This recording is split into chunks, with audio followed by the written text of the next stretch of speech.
Welcome everyone to the Memory Lane's World 600 live on the Elite Racing Network. Yes, we had last week off in order to prepare for this mammoth of a race. 600 miles, 400 laps. We will be completing around Charlotte, USA here. And this is a big race for multiple reasons there, Dave. Yeah, definitely. We're about ready to get into the playoffs. Anything can happen in this race. It could be a pack race. I know watching some of the All-Star race last night, we had a lot of three-wide action, so could change things quite a bit.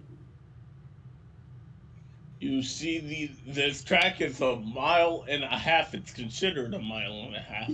On the pole here tonight, I believe one of his first poles, Trey Holmes and Seth Rawls, leading the front grid. We are going to be talking about multiple comers and goers here, though. Just because you have a good car, you're going to need a good one for the entire night. In this race, with iRacing control, this race will go through a transition. It will not be all green all night. This thing has what I like to call real life transition. And as you see the rest of the starting grid here, what keeps your eye there, Dave? Just such a mix of the colors. You see the color coding scheme. We only have Tyler Fody, who's locked into the chase back there, and you see his number in green. The numbers in yellow are the ones that are currently in the chase if it ended tonight, and the ones in red are the one the outside looking in but still alive. So there's a good mix of all those colors as you see through there. So some good storylines to see tonight. Yes.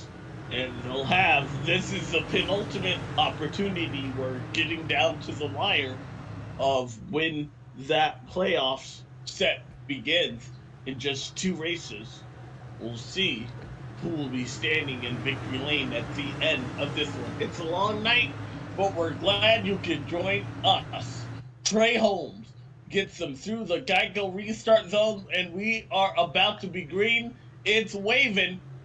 The green flag is out, and we're off for the World 600.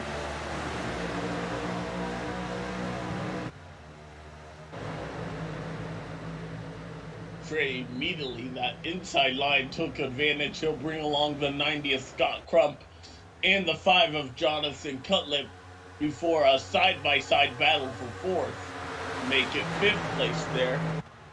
Seth did not get a good initial start of the beginning of this race. I believe that's Chris Wright giving 5th to another competitor for the 5th position. Yes.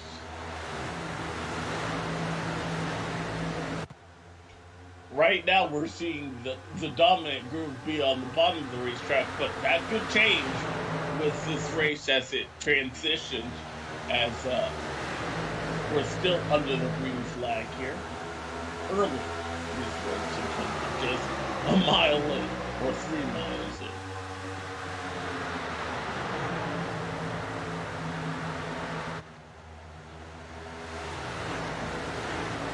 There's Jonathan trying to use that outside line, and Scott Crump has already made light work of the 88 of Trey Holmes, who is looking to be a part of that 14-player playoffs. He's one of those drivers in red. Scott Crump, though, I would assume is going to be. And although no one is safe except for the 40 car of Tyler Fody, he locked himself by virtue of 2 wins and his point position. He comes in, I believe, as the leader of the championship standings as they run currently. Yep, there they are. So probably Chad, Jonathan Cutlip, and Scott Crump are probably the next 3 that are pretty comfortable, and there's a little bit of gap there to Ryan Gavel in 5th. And then the cutoff would be, what, right about 14, Braxton DeWeese? Yes. So we know in YouTube land has quite the following. And he's got three at 176 right on his heels, so that's He a needs tight to have cutoff. a good day here tonight. Yeah, only +2, really.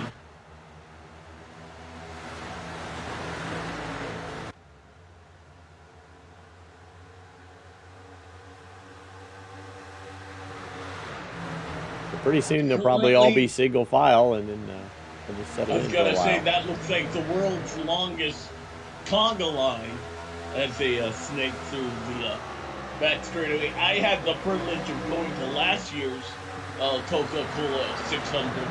That was a treat. I saw the Chris Buescher flip live. I have never seen a car go upside down. As I like to say, it was the first flip at Charlotte since Ricky Bobby in 05. Hopefully we won't see that here tonight for one of these competitors.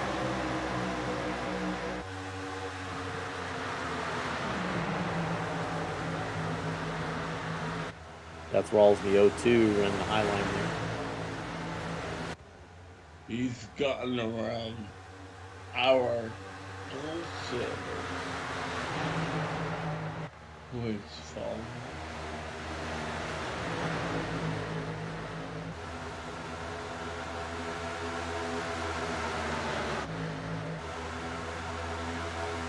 But I'm hearing Ethan Burrell back in the Domino's.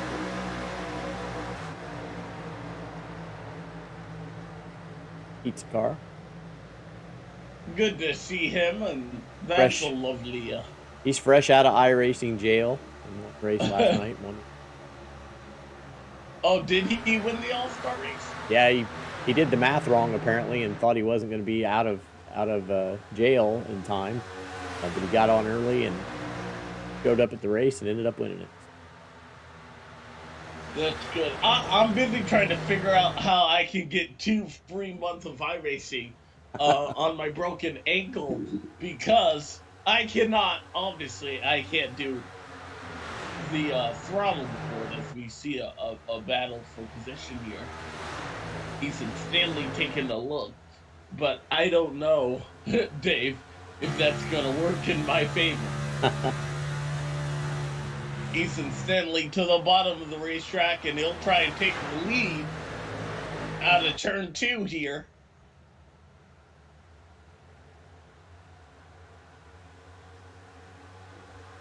Not going to work this time. Ethan was the victim of an iRacing glitch last night during the All-Star race. He actually went inside of Chad's car. He was completely inside it, and they were right in the same spot for a while, and then kind of flung him out and gave him a little bit of damage. Ooh. Hopefully he'll have a more successful and glitch-free night here tonight. Scott Crump, though, is giving him heck.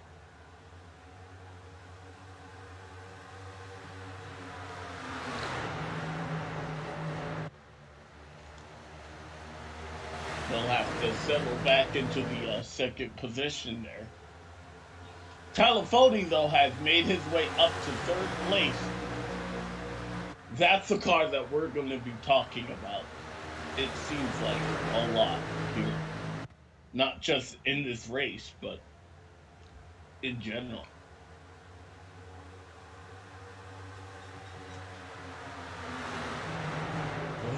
My apologies if you can hear. I heard a squeaky. That's Dega. Dega in the next room. Oh, we have our first caution on the track. It was for, looks like Michael Hossack, maybe. Mark J. Reblis replay machine. Looking at the 24 car. Victim of the first yellow flag of the night. Did Hunter Smith get into the side? Yes, but the 24 looked like he was going down. Yeah, a self-spin on the 24 car, I would imagine that would be. Yeah, he came across the front of the 17, but definitely the tally's probably going to be on him.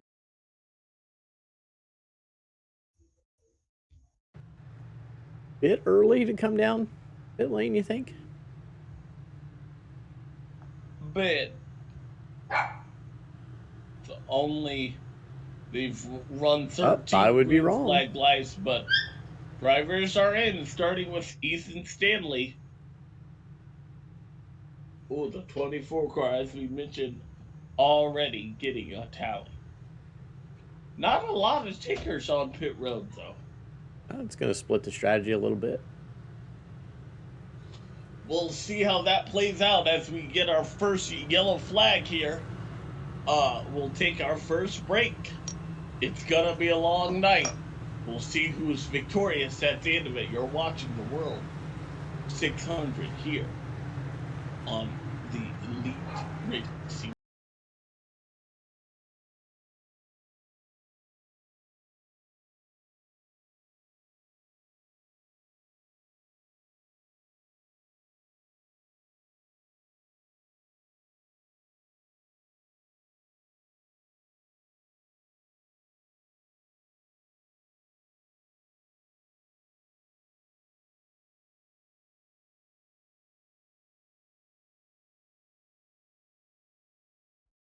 Racing isn't easy, but experiencing it is.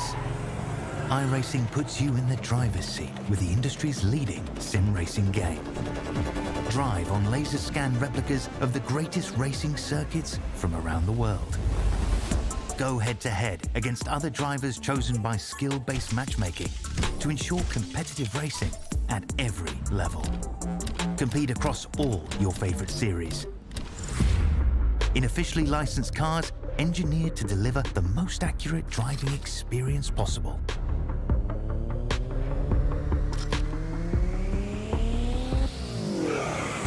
Join a race or host your own with players from across the... Ladies and gentlemen, we ask you at this time to please rise, remove your hats, and face the American flag.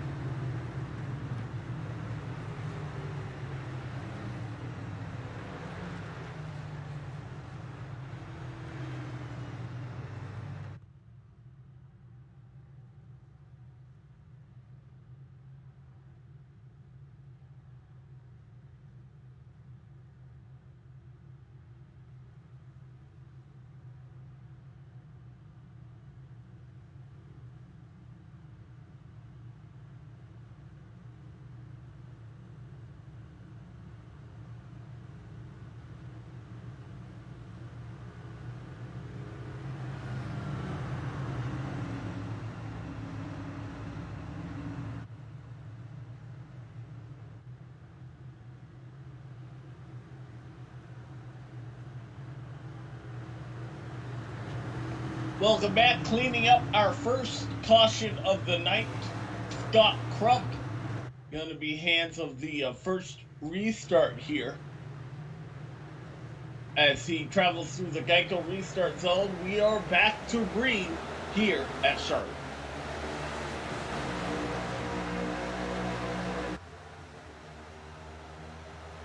Front of the field shook up now with who pitted and who didn't. Scott Crump stays up front, but now you got Chris Wright, Jonathan Cutlip, Seth Rawls, and Trey Holmes now up in the top 5. Trey was going in the wrong direction, unfortunately. Had that great pole start, but he had lost some positions prior to that first yellow flag. We'll see if he can get back into the shape of things. Top 21 did not pit. Ethan Stanley in 22nd position. First car of pitted. That'll be a good indication of fresher tires, and see if that 92 machine can get back up and far into the pack.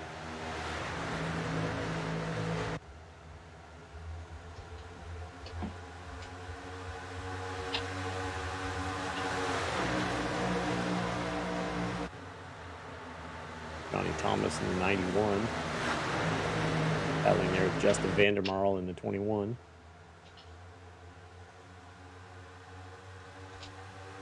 Right on the outside.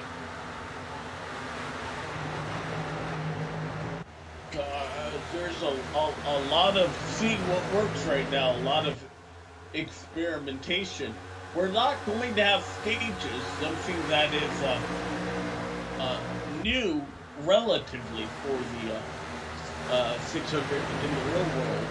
Normally they give a stage break under each 100 laps here, but we will not have that here tonight.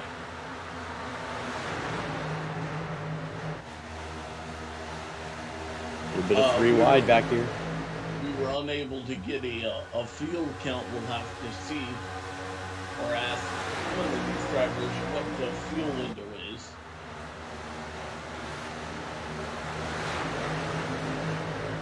Three wide there. See the Josh Robin trying something new.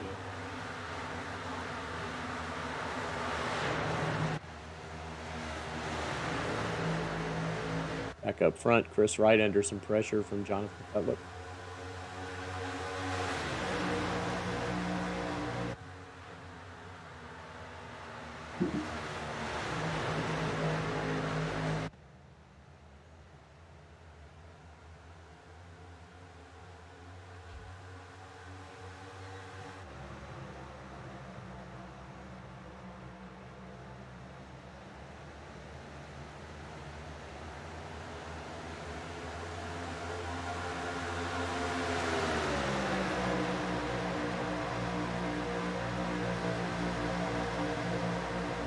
You never know what you can believe in driver chat, but they just said that there are 4 stages every 100 laps. So okay.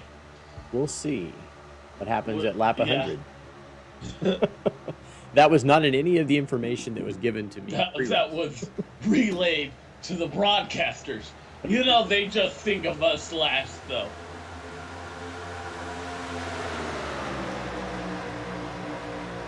Yeah, sometimes they think we're supposed to remember from year to year what we do. Like, I don't remember from race to race. Each race is its own little event. I think the last time we ran this race, I was in the hospital. So I could not tell you who won this race last season. Yeah, and I think Rish would have been the broadcaster, so this might be my first World 600. Oh. I've definitely broadcasted before then. I'm still here at midnight. It might be my last one. Yeah. Hopefully, though, it's flying by. We've only had one caution here. And these drivers, they know it's a tall ask. I mean, they are mentally putting in the work of a real 600-mile race. This is one that every driver has circled and believes they could win here tonight. When all is said and done, it'll be interesting to see who thought that they had the winning car here. Hopefully it doesn't come to a green-white checker.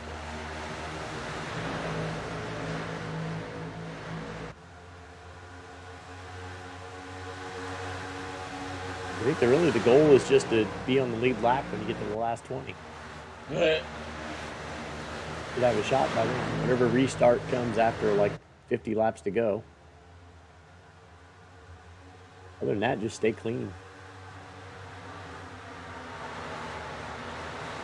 You gotta reach the finish line, and this is one that is extremely difficult.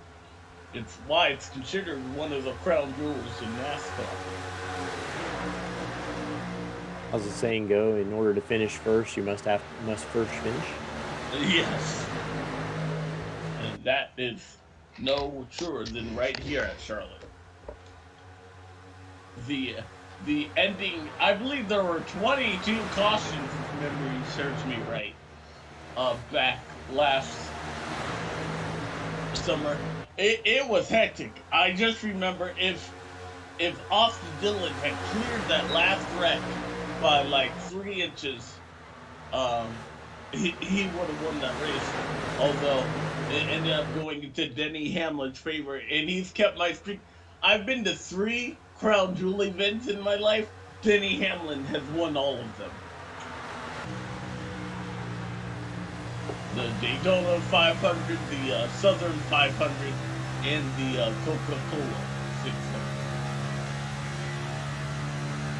I didn't think I was a Hamlin's good luck charm, but apparently I am.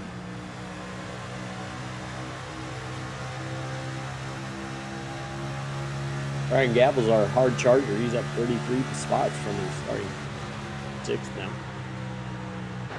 42 cars on track. They are all on the lead lap. Where is Ethan Stanley running? Oh, Ethan has now made it up to 11th. Okay, so he's dusted off about 10 of those cars that were in front of him on the tires. those fresh tires proving Chad. they might be worth just a little bit. Chad's now the first car on the new tires, up to 8th now. Okay. He got by Ethan Stanley. Well, Cody and Hunter Smith car like coming Chad, with him. so do you get by or do you let him by, especially this early?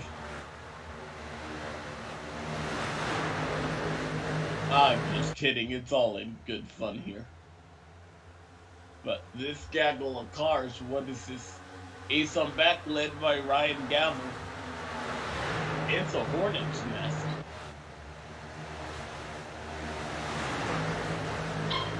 It's 5th on back, actually. A little bit of slicing and dicing there. Tyler Foley. The only guy that can feel comfortable.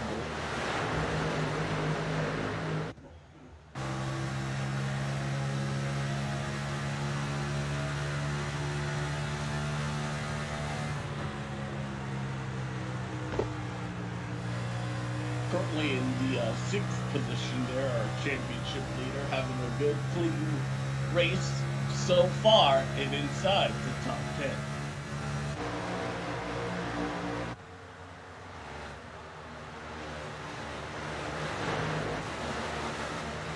Dylan Thomas going to get a warning for blinking, I believe.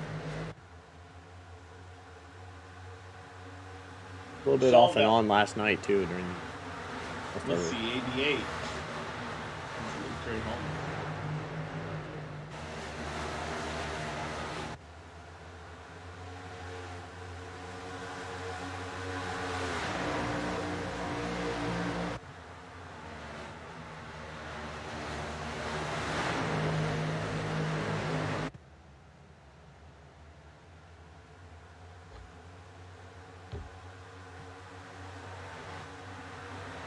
Kind of tight there. What does that mean, though? Things were tight.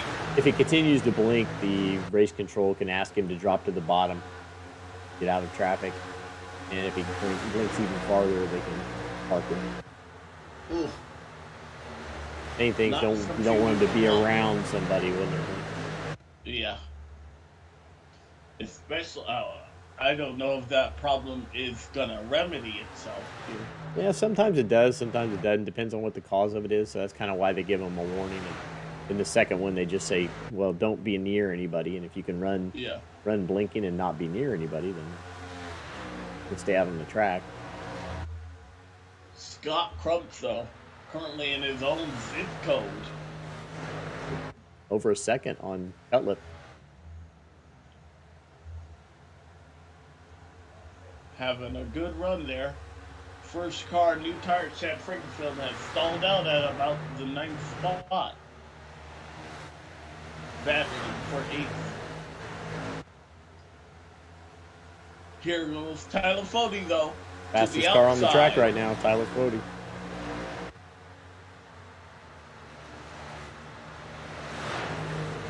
And that's interesting considering, well, we know he saves tires. Yep, he's on new tires too. He got past Chad.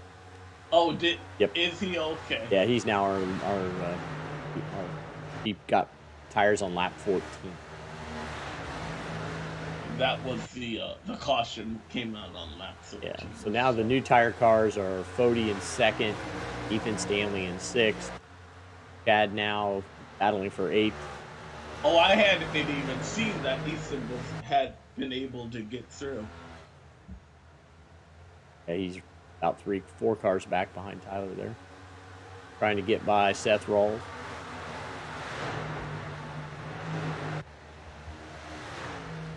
Well, working lap 40 of 400, we're only 10% in to a No. race here. Say it this way. We are already 10% done. There you go. That's positive spin. Yeah, the positive spin. We will break back in if there is a negative spin on the track here. That puts us under caution, but currently right now you're watching the JoinAPS.com Cup Series on the Elite Racing Network. We'll be right back.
Welcome back, everyone. We have a new leader. Tyler Foley was able to get around Scott Crump, who's now actually fallen back to third. Some tire wear might be going on there. Jonathan still on the oldest set of tires. He elected not to pit. To take a look at the Mark J. Ribless replay, we'll see how Scott Crump lost the lead. To the outside, a simple path. There's no deflecting that.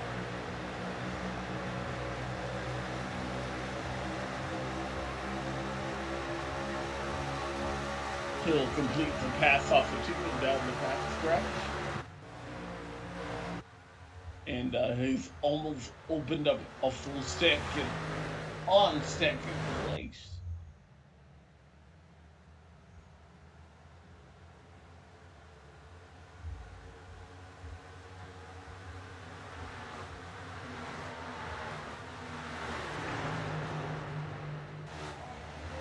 Scott Crump has actually drifted back to 5th place.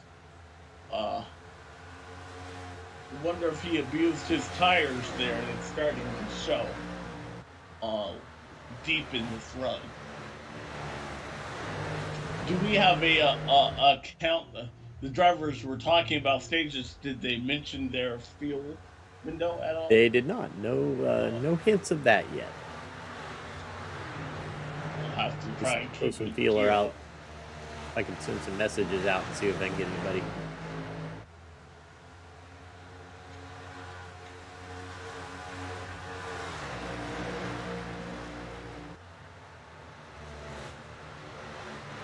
Side-by-side battle for 6th place between Matthew Weeks and Chad Frankenfield. Looks like it'll go in the benefit of Chad. They race down the back stretch into 3 and 4.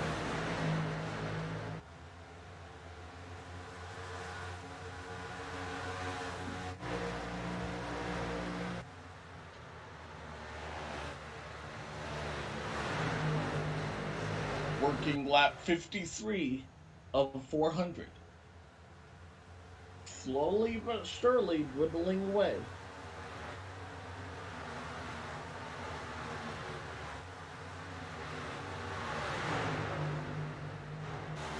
We'll pack here with Nick and Delicato, Ethan Burrell, and Seth Wall.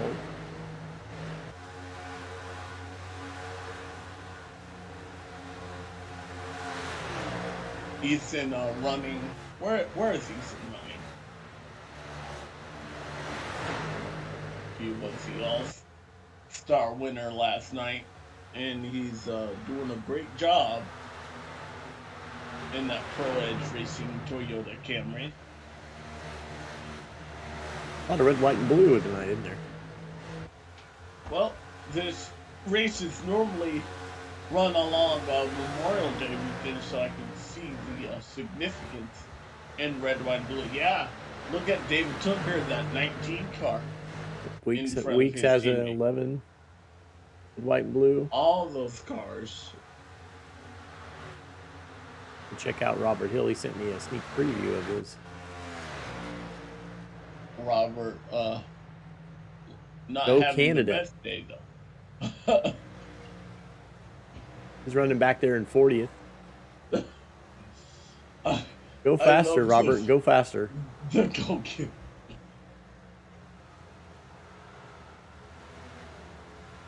We'll show him on the screen a little while in case he's not here later. But that's close to last place. It's not last, but he definitely will have to put some pep in his step. They're both on the same straightaway. He's very close to going a lap down here.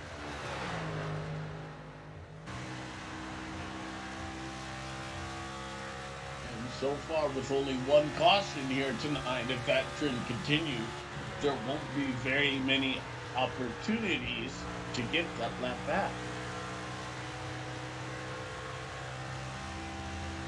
I wonder if that counts that I'm showing Robert from Tyler's upper cam.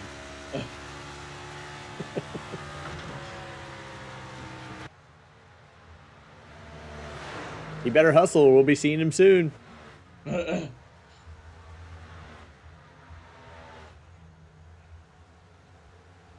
Close action here. How about Jonathan Cutler in that 5, doing a great job, running along in second place. Again, a rookie this season. So Goody was asking me last night what that livery is a throwback to. To me, it's a Jimmy Johnson, but he mentioned another one, and I said I'm the wrong person to ask about skiing NASCAR. So, what do you see when you see the Lowe's car? Is it Ricky Hendrick? Oh, Because I know he used to drive the 5 car, but I think the only person I know that drove the Lowe's car for the Lowe's sponsor. Mike Skinner before Jimmy Johnson landed Lowe's in what has definitely defined his career. But no, what did he say that was the throwback to? Oh, I think that may have been the name he threw out, but he was asking me and I was telling him. Oh, okay. You know, it's interesting when my family first moved out to North Carolina, they had sent us a message about going and getting milk at Lowe's, and where I'm from, Lowe's is a lumber yard.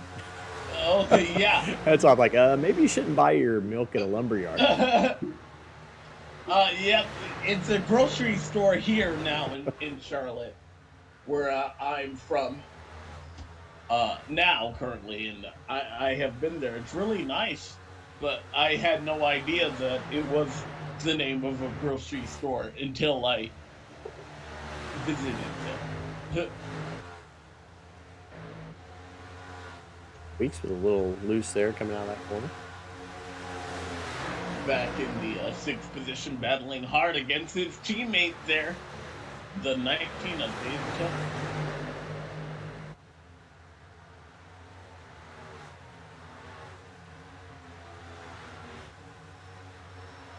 An interesting mix. The top 5 cars, 3 of them have new tires and 2 of them have old tires. Cutlip and Trey Holmes are still hanging on to their original set, which could play huge dividends later on in this race.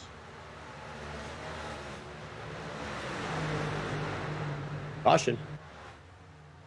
Second one of the night.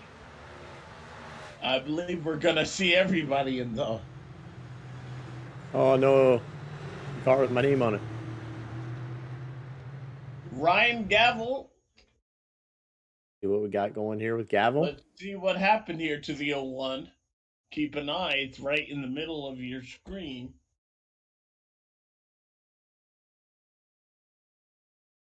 Little net code there with Wyatt Canadle. A little bit of net code, yes. Just get spun off the bumper, Wyatt Canadle, and going for a spin.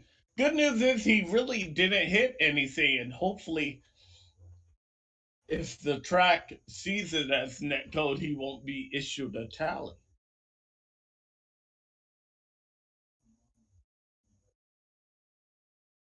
Gavel, I don't believe was running inside the top 10 when that occurred.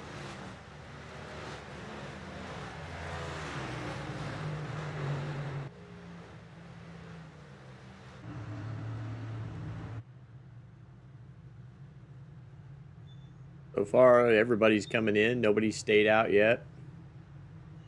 I would imagine that after 64 laps, these tires, or these guys are screaming to give me a new set of tires.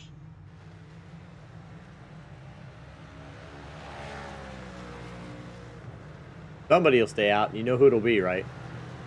You know who it'll be. He always stays out. To lead a lap. Robert Hill Jr. He'll get awarded that, but I'm sure he'll go around the next time.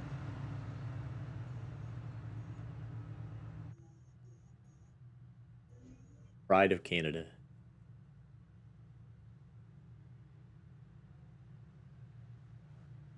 Joe McAdory, so picking up the lead. Oh. 68 car. We don't talk about him very often. No, we do not. Good picture there, and good chance, though. 312 Motorsports. With that number around here, I would say he lives in Chicago. been known to drink a 312 beer a few times. Their area code.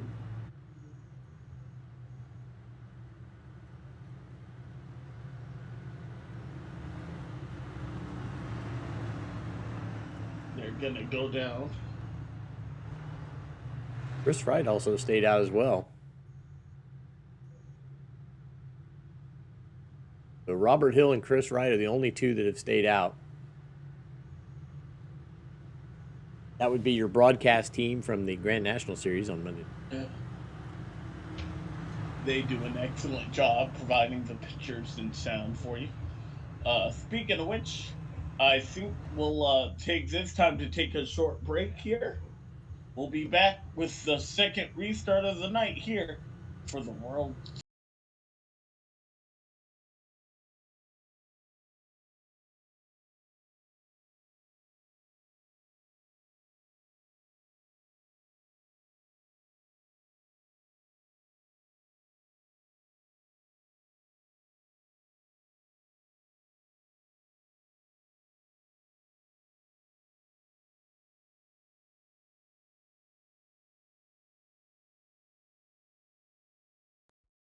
Racing isn't easy, but experiencing it is. iRacing puts you in the driver's seat with the industry's leading sim racing game. Drive on laser scan replicas of the greatest racing circuits from around the world.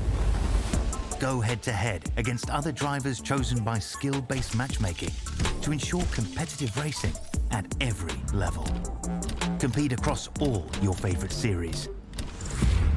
In officially licensed cars, engineered to deliver the most accurate driving experience possible.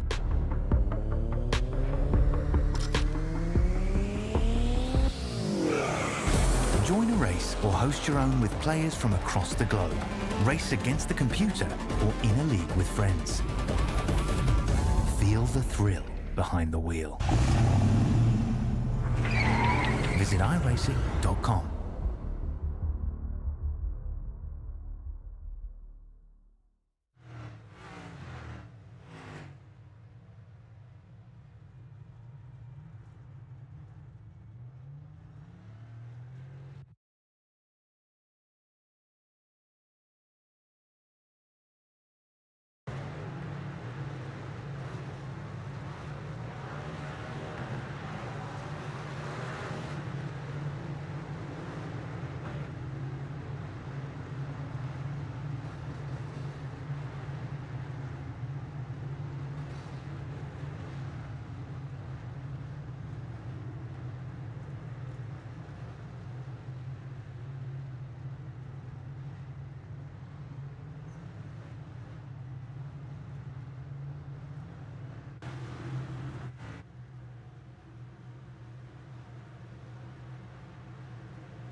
Alrighty, the second restart of the night.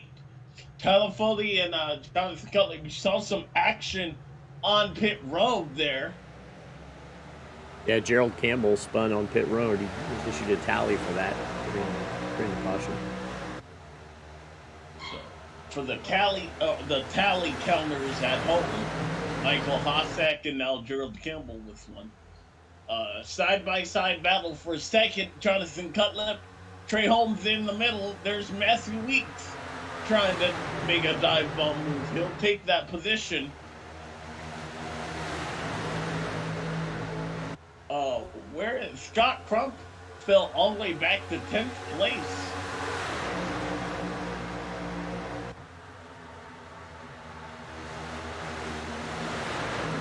He got Gerald got a tally and an EOL. Ooh, Chad very loose off of turn 2 there. Thankful he didn't go around.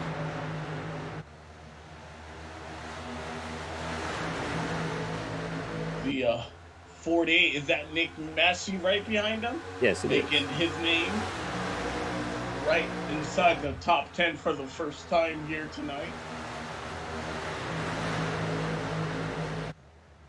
Nick Indelicado doing an excellent job. in the eighth position there. That's the highest he's been, and Ethan Burrell is slowly but surely creeping forward. I was gonna ask you who the last driver was to win the All-Star race and the Coke. In real life or in real life, yeah. Real life? I have no clue. You tell me. Oh, here's what we decided last night when we were talking about this one. Goody kept asking me questions about NASCAR, and I kept telling him I don't know anything about NASCAR, and I told him that you always ask me stuff too. And he said we need to switch it up, and it needs to be "Did you know?" So what you do is you're going to tell me something I have no clue about, so you're educating me. I like that. So you just say, Dave, did you know? And you can tell me. Alrighty. Because I'll never know. Well, it was a driver who is not on the circuit anymore. Breaks my heart. Kurt Busch back in 2010. A broadcaster now, right? Yep. It was, I think it was kind of lost when Tyler Reddick won. That was Kurt Busch's car. So it was kind of cool to see. I am getting a phone call that I am gonna have to take. Go ahead. I will be right back.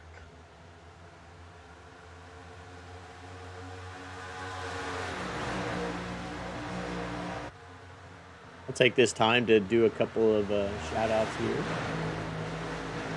Get my notes for our sponsors for this evening.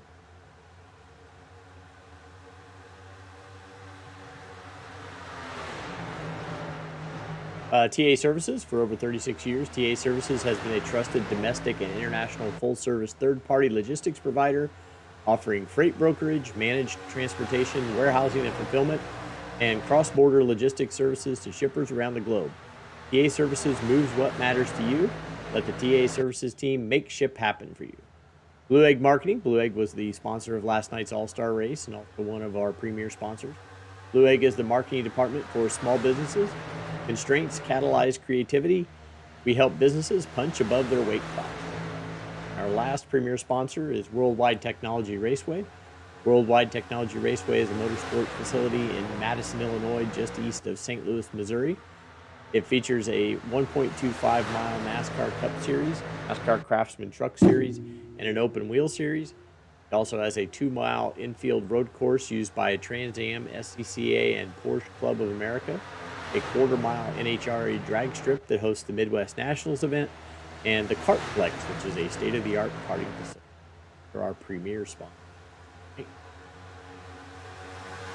Our series sponsor is Join APS. APS offers a complete solution for all types of businesses that need to process credit card-related transactions. Their industry-specific solutions provide the best options for your business model. They have experienced client service representatives who understand what your processing needs are. And our race sponsor tonight is Memory Lanes. Memory Lanes is in the heart of Athens, Wisconsin, a historic building with a modern-day touch, a place where young and old come together. What truly gives Memory Lanes its character, though, is owner and operator Randy Big Balls Walters. And Randy may be retired by now. I don't know if we have to change that about the operator, but he's hopefully enjoying retirement, maybe tuning in tonight and watching, and thank Randy for all his support over all the different racing series.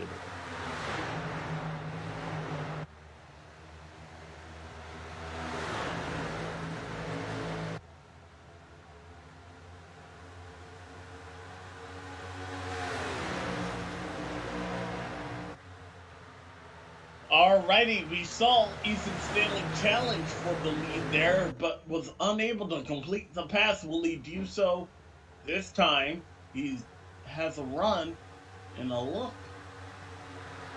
I think he'll try to do so on the north end of the speedway. Oh, but Tyler keeps him at bay.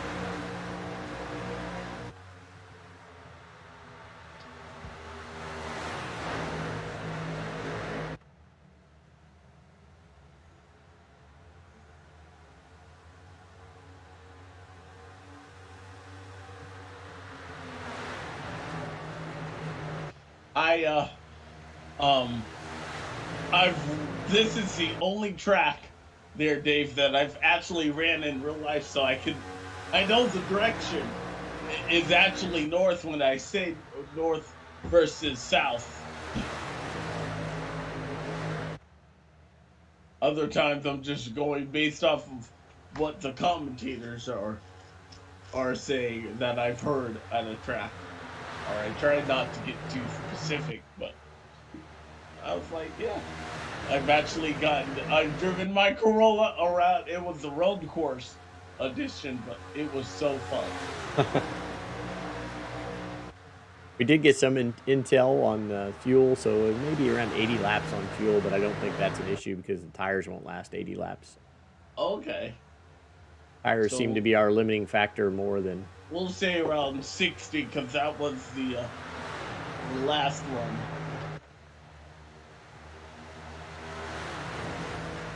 We're 18 laps away from finding out what happens at halfway, if we have a stage caution or not.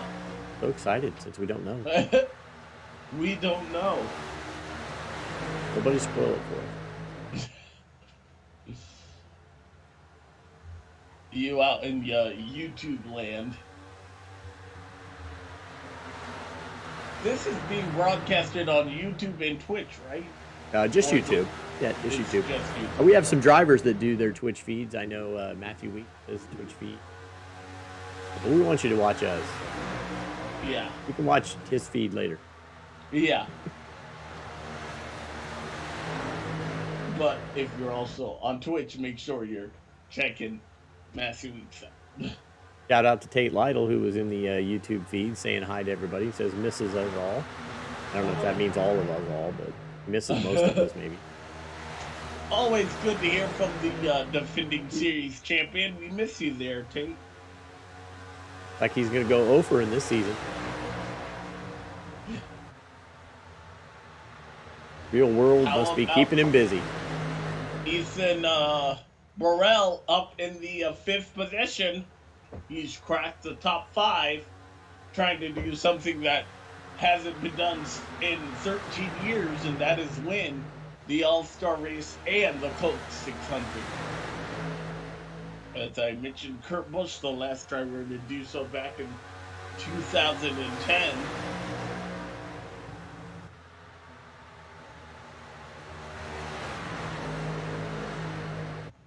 How many past World 600 champions for Elite do we have in this race? Do you know? I do not. I do not See, I do asked you a my question. math. You didn't know the. I didn't do my math when it comes to this. Let me see if I can find out.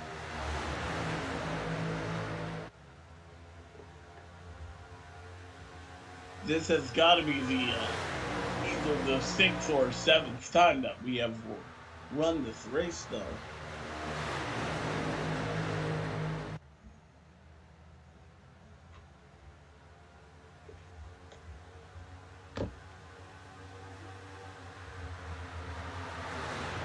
Our 22A champion back on about a year ago, April 13th, 2022, was Ethan Burrell. Oh, there So we he's go. looking for back-to-back. Back to back. Okay. 21. They did a World was the 300 in date 2020. On that, April 13th, 2022. so almost a year to the day. Like in the 1A season. Piston.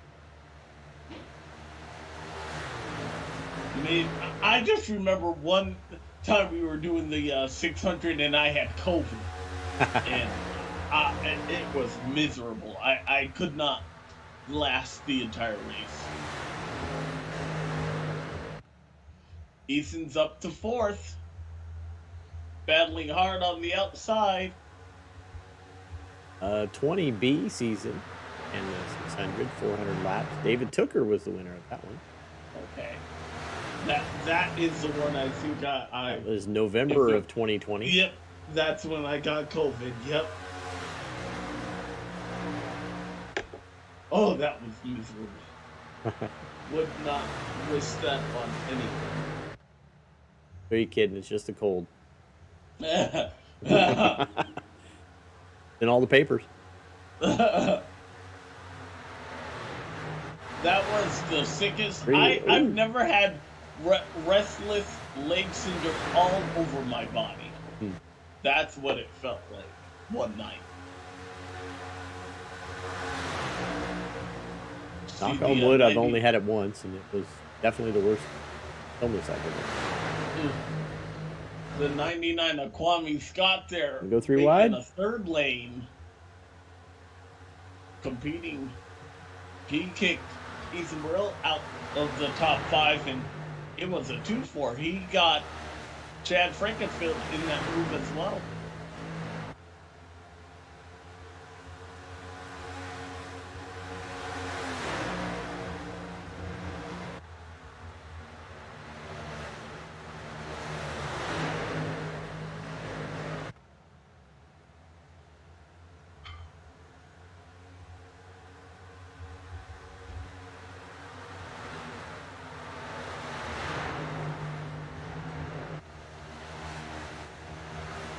They're up in there tied on the back of Ethan right now.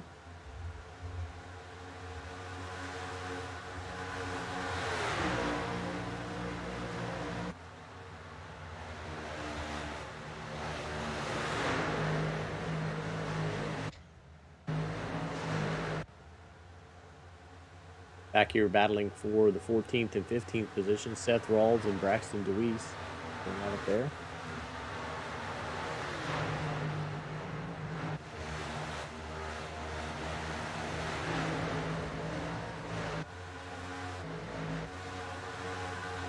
Back battle here with Josh Personette, Ryan Gavel, Joey Chapman.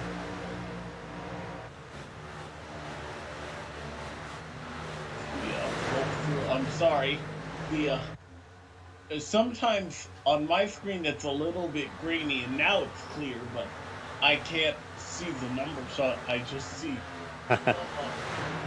blocks going on the screen here. You can try cranking it. See what happens when I do this. It's okay. Oh, that worked. Whatever you just did. How's that? Now you're 1,440. Ooh. I have to dial it down for some people, and I forget to take it back. Okay. Well, whatever that you just did, it made it extremely well. Good. So thank you. You're welcome. No charge. You're on. Full flat, literally. Scott Crump in front of the 19 of Dave Tooker. I love what Dave Tooker has to do. If he gets inside the top 3, hopefully I'll be able to talk to him about the livery that he's running.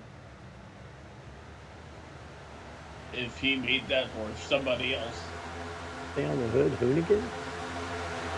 It just looks like a very cool car. Yep. Hoonigan. Don't know who that is, but or what that is. I just know the car is cool. He goes to try and protect that spot from pole sitter Trey Holmes. This is a battle inside the top 10. Ooh, he slipped up though, just a little bit, and Trey Holmes is gonna take that spot. Outside of the top 10 is where 2 laps from completing 25% of this race.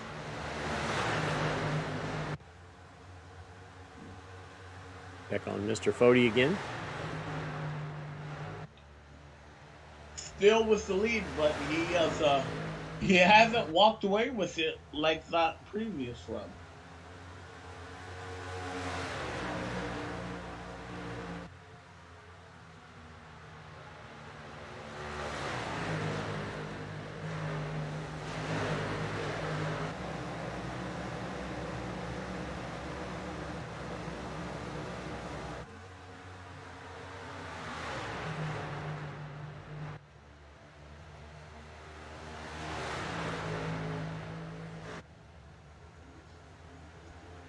Where do we head to next after this? And so we're finishing up at Daytona, where we'll set the chase. Ooh. One last time, you know that's going to be a crazy race. Tyler Foley rounding out a turn 2 down the backstretch for the final time here. What may be stage 1. Find out. We typically don't have yellow flags, though, so I imagine we would still stay under the green flag here, but Tyler Foley would win that one.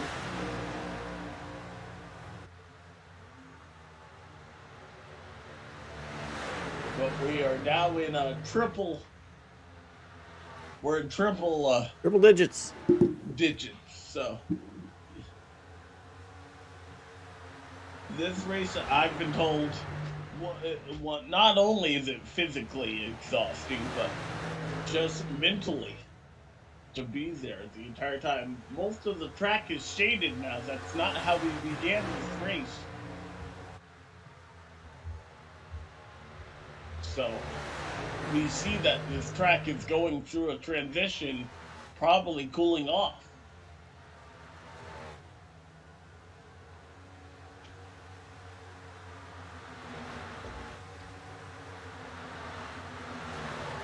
I always know whenever people start saying it's a 600-mile race that somebody's been getting close to something.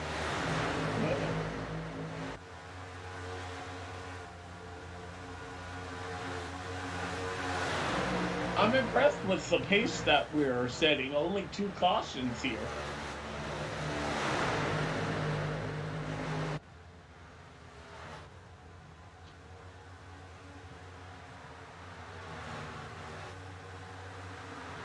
Trey Holmes is giving Chad a hit trying to get around him. It is.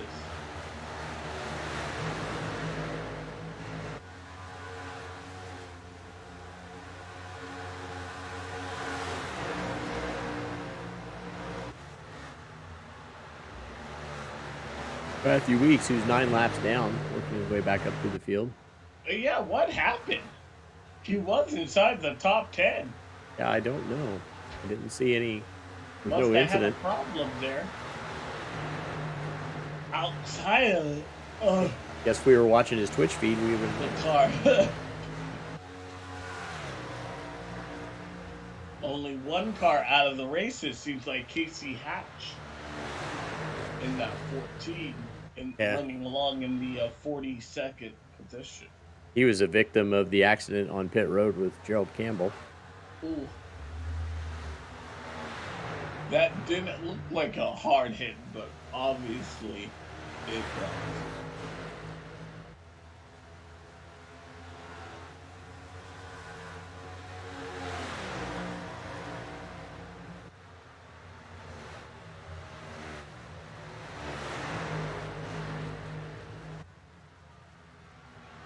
Well, we're moments away from, I believe, green flag pit stops here as we see Trey Holmes get a piece of the fence, but we'll take a short break and you won't miss a thing. You're watching NASCAR Nonstop here, the World 600 on the Elite Racing Network.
Welcome back to the World 600 here. We have a new leader. Jonathan Cullip was able to get around Tyler Fody. That 5 car now leading the way. Jonathan, who has been so close to victory lane, can taste it but has not reached it here, proving his name is not a fluke here. I'll give you a quick replay here of that pass for position. Kind of what we saw from Tyler Foley earlier around Scott Crumpy got to his outside, and it's really hard to defend that move. See, the sun has poked out just a little bit. But Jonathan, I expect, will complete the pass, or Tyler may have let him go.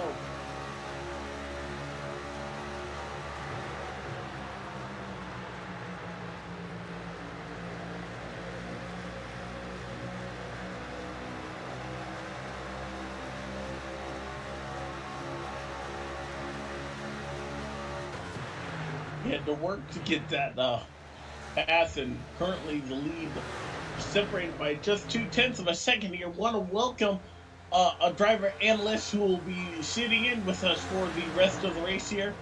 John Adams, I'm sorry. John Quincy Adams? Adams, man, good to have you here tonight.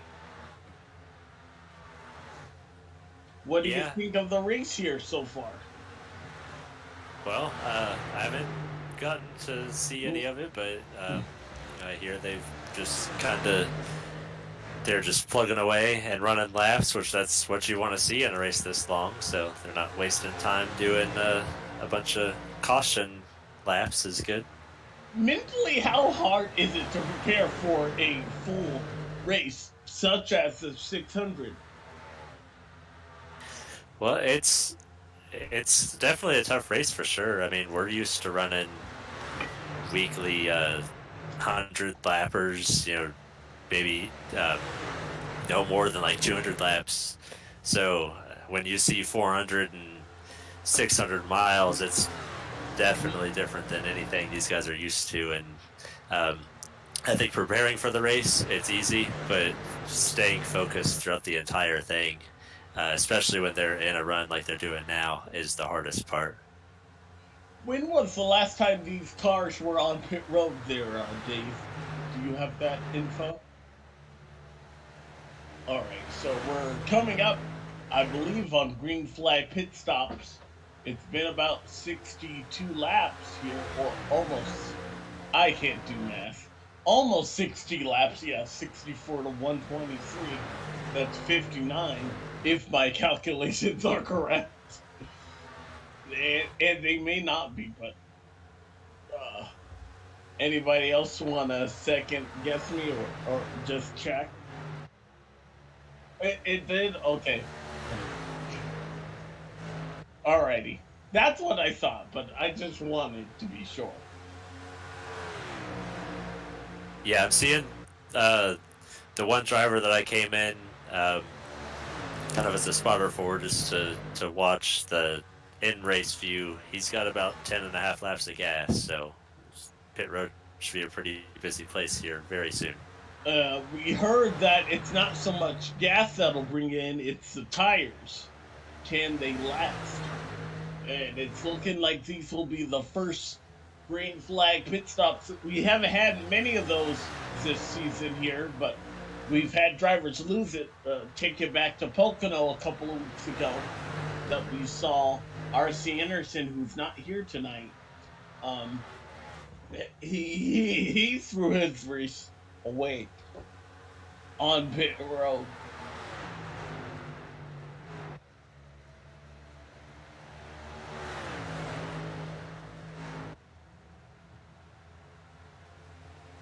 He went from leading to like 35th position. I think he got up to like 29th or so, but all of that from speeding.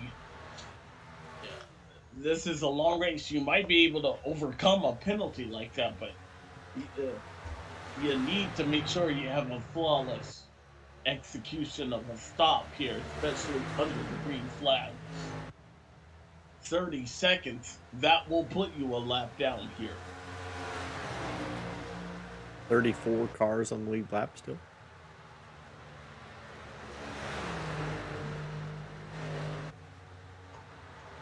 So Josh, can you do the usual like undercut or anything here? Or can you come in early and get an advantage? Is there a big tire fall off? Looks like about a second and a half from their best times off of right now.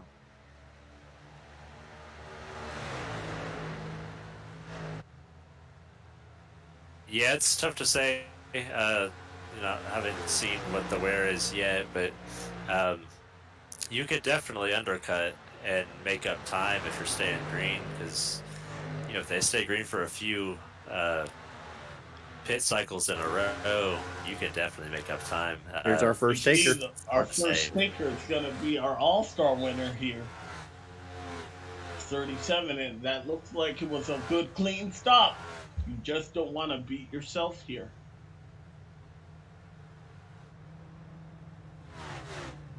Seth Rawls also coming in. A familiar Domino's paint scheme there.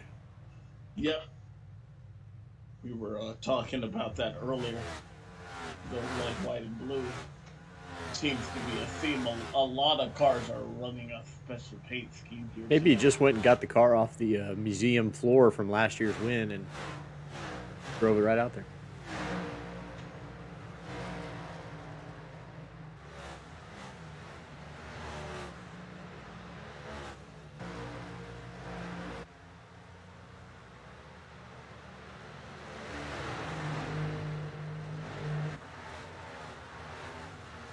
Braxton DeWeese on pit lane.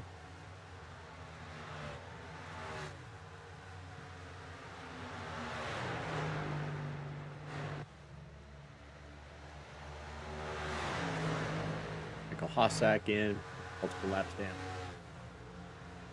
It'll be interesting to see how much time gained by the 37 versus the 5 and the 40 when they come back. Or when they go on pit road. Brent Jones, Justin Fortner on pit lane. Yeah, I'm hearing there's not a really big tire advantage, so we'll see what it's going to be when guys get fresh tires against these very old tires, but it could be that there's not major difference. Looks like they're about a second and a half or just a little bit more off of their fast times, so. Bodie in, Zach Rogers in.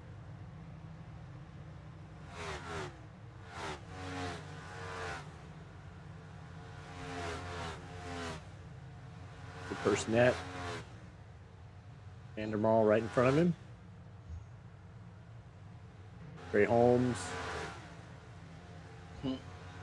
He was our pole setter here for tonight. Jonathan Cutlip, leaders in.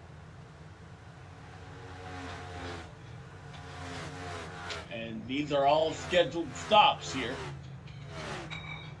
Ooh, a little bit of an Even adjustment about for the 5 as another competitor was getting out.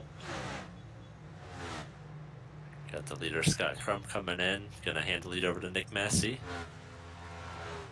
And these are all, remember, if you lead a lap, you will get a point here. So we're 2 laps away, or 2 races away from the setting up a championship grid. Every point does count.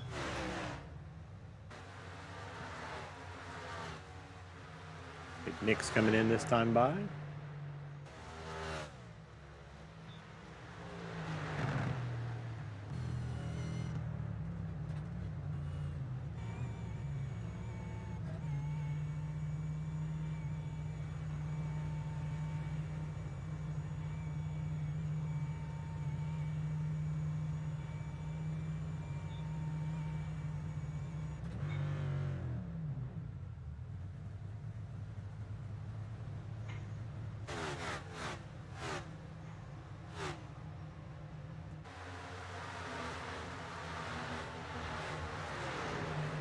Down to just 4 cars that haven't pitted yet. Chad Frankenfield, Chris Wright, Joshua Clark, and Harrison Talon. And there is the 15, as well as Chris Wright, your teammate there. 3 of those 4 just came down pit road. Harrison's still out on the track. I expect to probably see him in pit road this time.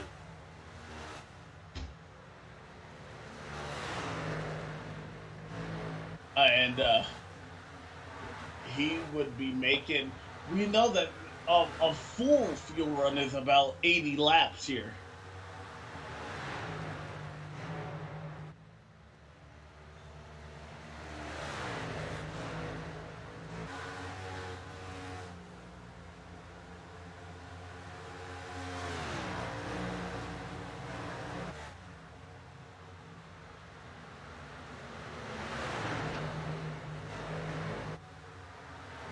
I estimate we'll see Harrison Talon on pit road this time. Looks like he's pulling down the butt. Yep, there he goes. Signaling.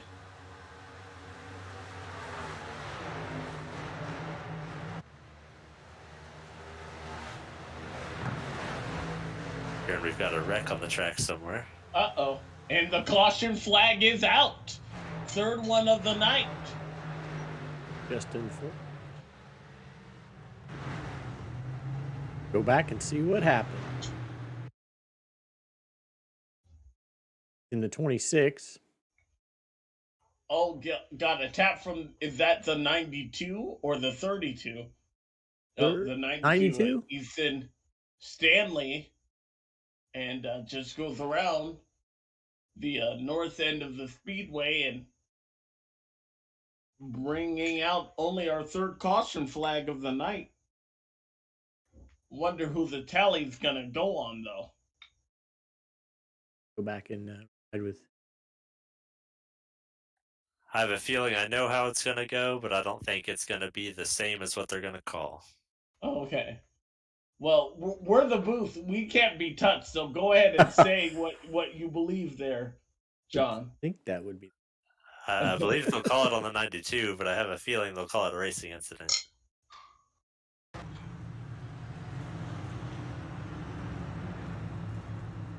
Well, we'll have to find out here. Indelicato coming back into the pits. Odian back into the pits. 92 receives a tally.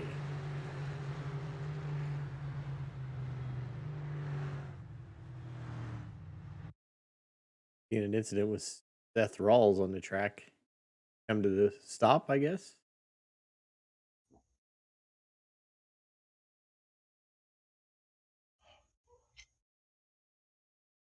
Huh. Well, my food just arrived here. This is going to be rub it in. Rub it in. Yeah. We'll take this moment, this caution flag, to go under the caution brake.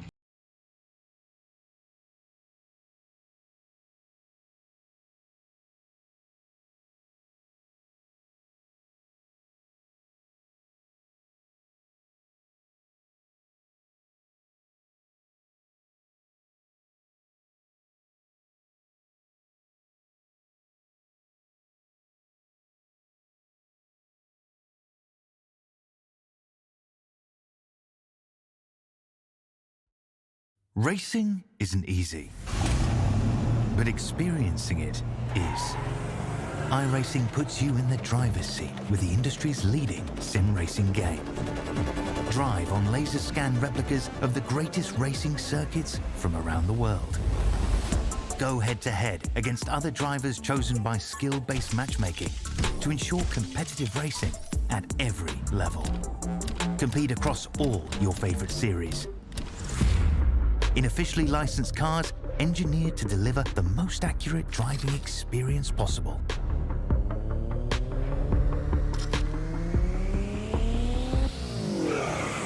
Join a race or host your own with players from across the globe.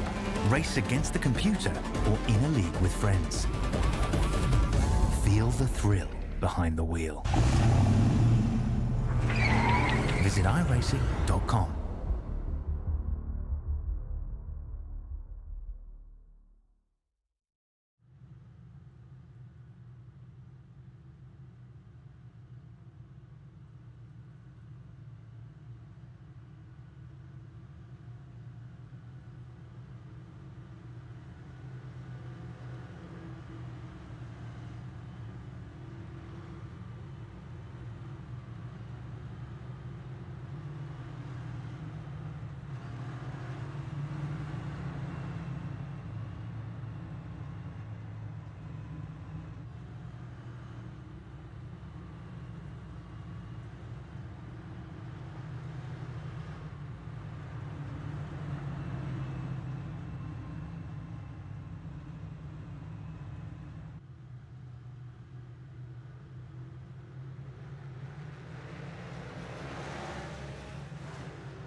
Yeah.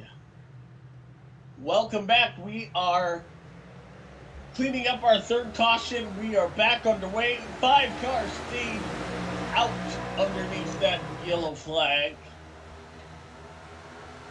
30 cars are still on the lead lap.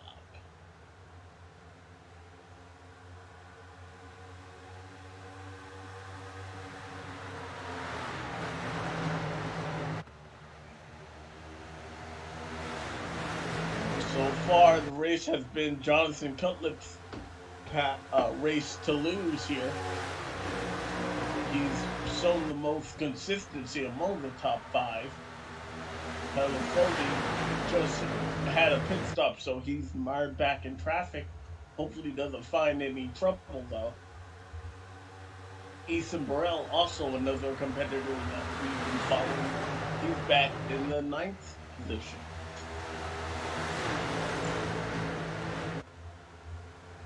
We lost our race commentator there, Josh Adams. Don't know if he'll come back.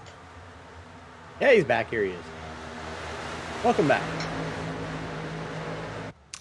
Thank you. I was sad. I thought you had left, and I was like, oh. Was it something we said? Yeah. I'm going to claim it was a technical difficulty, but I think I might have just accidentally left. I don't know. Nah. A technical difficulty, best friend. I blame it on everything. So, Josh, can you decipher what happened under all that? We are now way messed up on our order, aren't we? Yeah, I'm not exactly sure. Just, I think placement of the caution, like where the caution came out at, and where the leader was, like on pit road, it tends to jump left the order. We got some fast cars toward the back now. Like who? If I look back there on the end of the lead lap, Chris Wright is all the way back to 28th now. Oh, yeah. Josh Clark, Chad's back in 21st. So you know if Chad's in a number above 20, he's going to be coming pretty hard. That caution was interesting because, as you said there, Josh, it came when the leader was making a green flag pit stop. Yeah, it's the worst time for it.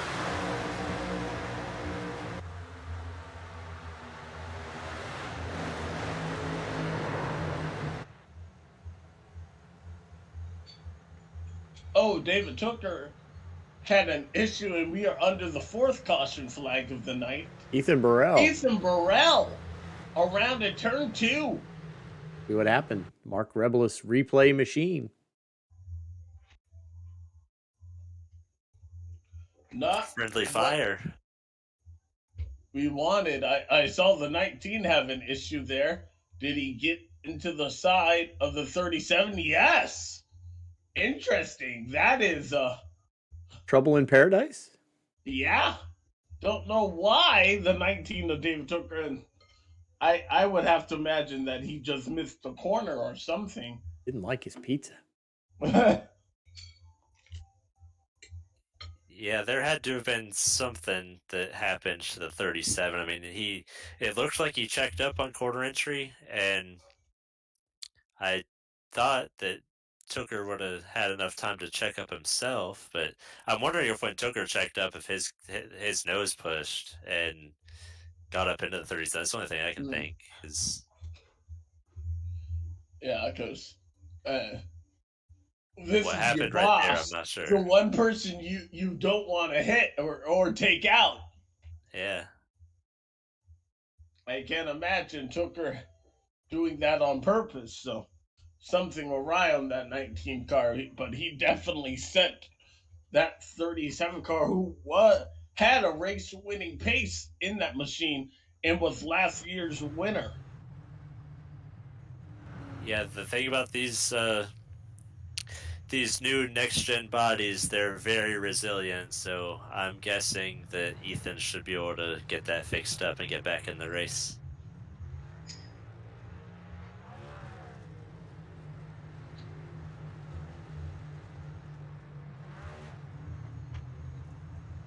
We only had a couple of laps, so this caution's going to be interesting as far as who decides to stay in and stay out. We're working lap 150. We're slowly but surely plugging away here. We'll break it down when we come back. Don't go anywhere. You're watching the World 600.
All right, cleaning up our fourth caution of the night. Lap 152 about to be in the books here. Jonathan Cutler leads them back to green. Trey Holmes, the Polsteader, right behind him.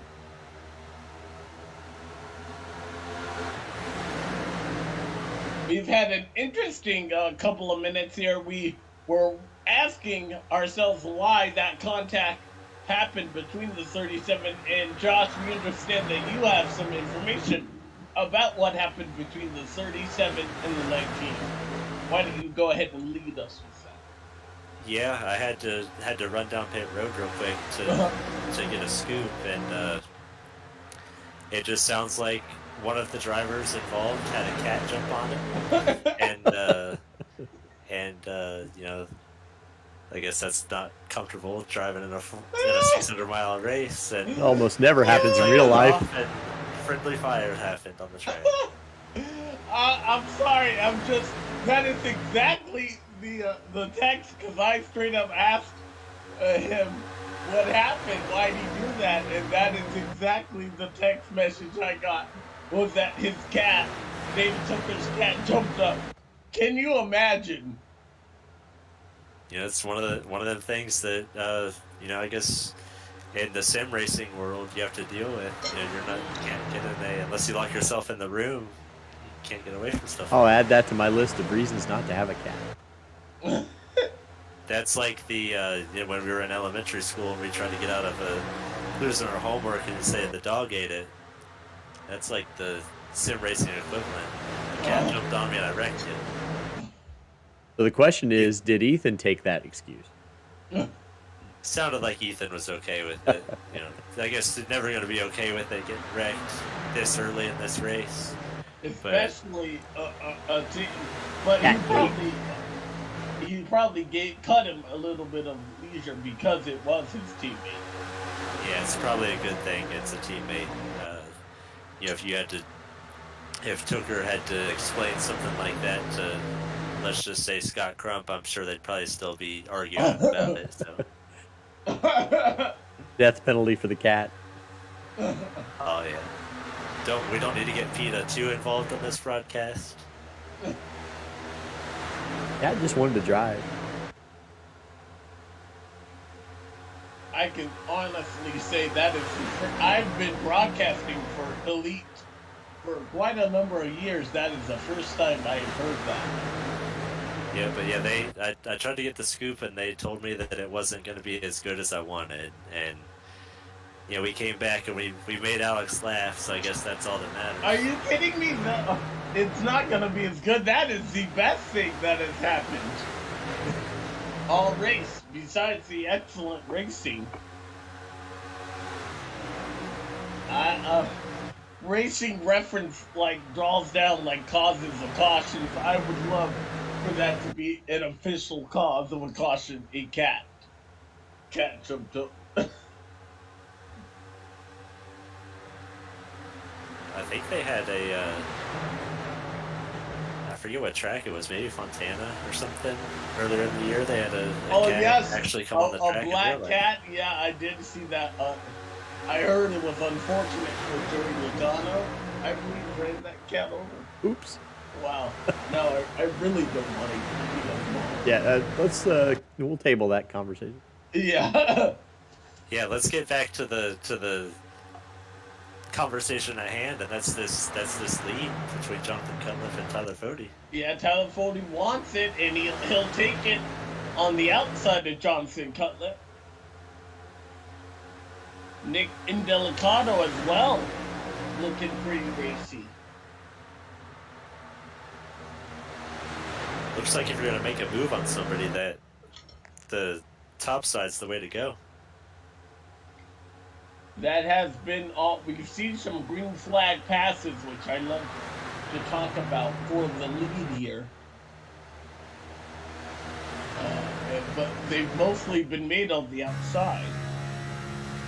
Yeah, we've got a new player involved up here in Nick Indelicato. We'll see if he's got anything on the long run for Tyler Fody. And then we'll see if John Cutliff, he's probably back there saving his stuff. He knows that he's moving pretty good as the tires wear, so. I was going to ask you this, Josh. Do you know that the track is going to change, and how much does that play into how you're driving, this, especially when you attack this race? Yeah, the track is definitely going to change. I know a lot of times these cars are pretty stuck in the track. I don't know how they started. A lot of times when it's warmer early in the race, you might be maybe a tad loose, and then as the rubber lays down and the track cools down, you probably tighten up a little bit. So I'd say they're definitely going to get tighter as the race goes, and they're probably even going to get faster. So passes may turn to be a little bit more few and far between as the sun goes down, because everybody's going to have a lot of grip. I would imagine that the sun, from how it's looking and living in Charlotte, we're only about 40 or so laps away, probably halfway before that sun goes down here. Don't know what the time is in our racing, but it's definitely darker. And we know that this track has lights.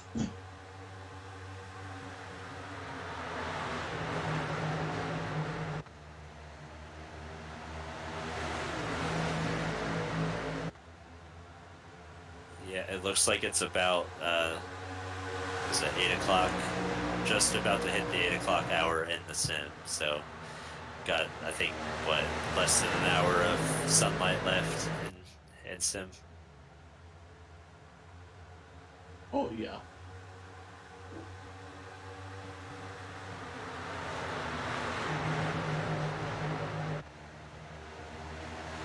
It has been pretty racy in the middle of the pack.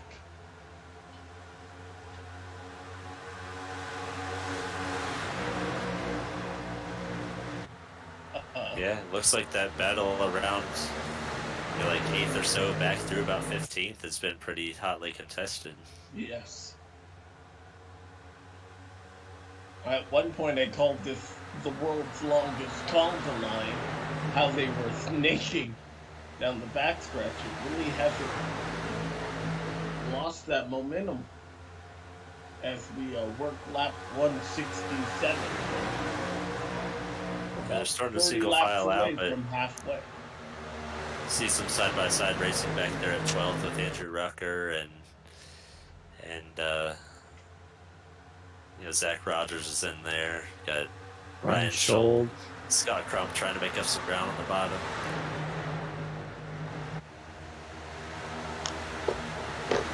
Right, so we haven't talked much about him at all this race.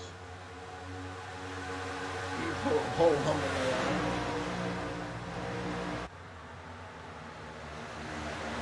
Yeah, there's some guys right in there and around that area having some pretty good runs for themselves. You got Scholl there in 12th, Josh Personette 14th. As we talk about playoffs, this is the penultimate race before the playoffs. You don't want to have all your eggs in one basket, especially at Daytona. Yeah, you definitely don't want to go into Daytona trying to dig out of a hole. You never know how that's going to end up. We've seen that play havoc in real life. Yes, we have. We just saw Josh Personette make an outside pass on Ryan Scholl for 12th place. Who was that low in the corner there? Almost had an issue.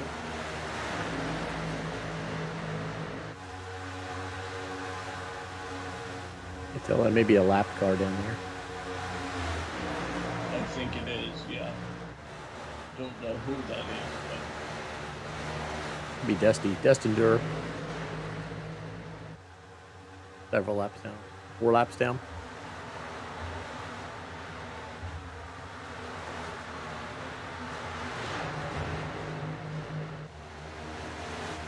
two cars out of this race here. Still, I believe 30 on the lead lap. Yep. 31 cars on the lead lap. The first car 1 lap down, Justin Fortner.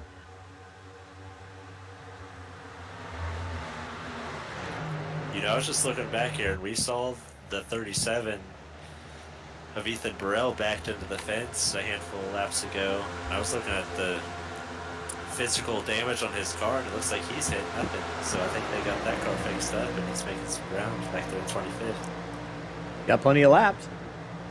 Definitely has the time. Oh, he's right on the bumper of, the car in front of him. The 46 is right on the bumper of Harrison Talon. And you see 37 give a nudge to the 46 car. You just don't want to be caught in somebody else's mess there. He's got some traffic to work through. I've seen a couple guys step out just a little bit off of turn 4. I just saw the 46 get a little bit loose. So I wonder if these cars are starting to maybe do a little bit of a transition, or if that's just kind of how they've been all race.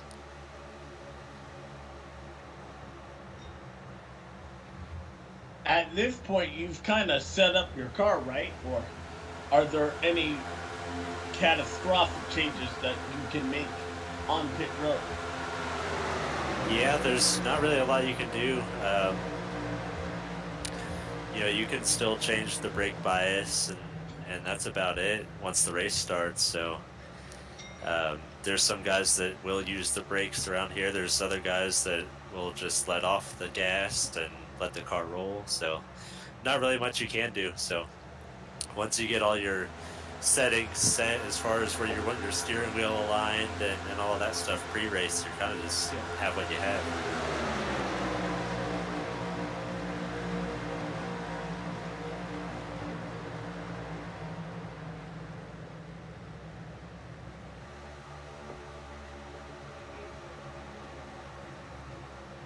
Alrighty, well. We are 25 laps away from halfway here. So keep an eye on the action as well. But we'll take a quick break and we'll be right back. You're watching the World Memory Lane's World 600 live on the Elite Race.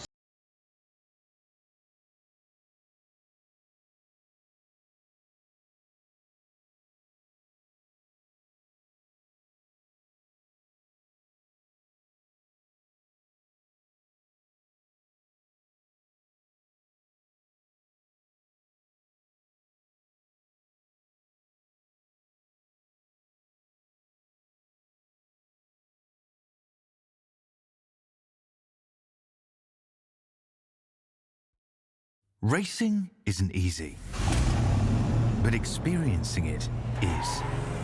iRacing puts you in the driver's seat with the industry's leading sim racing game. Drive on laser scan replicas of the greatest racing circuits from around the world. Go head-to-head against other drivers chosen by skill-based matchmaking to ensure competitive racing at every level.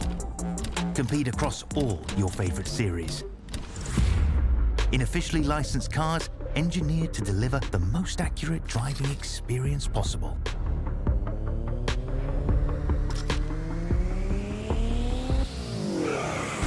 Join a race or host your own with players from across the globe.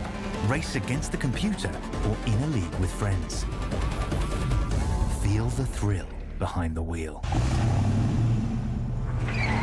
Visit iRacing.com.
All right, we're back. Alex is going to step away for a couple minutes, so you got Josh and I. So Josh, you said you had some information on Nick Massey? Yeah, just went and talked to him real quick, and we were talking about the handling of the cars a little bit ago, so figured I'd get some driver input. He was telling me that it's very tight, hard to turn, and that loose that I've been seeing off of turn 4, it appears that it's a push loose. They've got a lot of wheel in it, so when they go to straighten it out on exit, it just comes out from under you. But it's not loose at all, really tight. But he said it's also a little bit hard to handle on fresh tires. So it's kind of an update on what these guys are dealing with. Just a lot of wheel. Doesn't sound fun. Heard we had some contact between the 17 and the 90, but I wasn't able to find it in the. I'll have to go back and look at it, but I haven't heard anything from race control yet. That's been something we missed because I didn't feel like they even said anything about it. Speaking of the 90, 3 wide, and Nick Massey and Jesse Rasmus.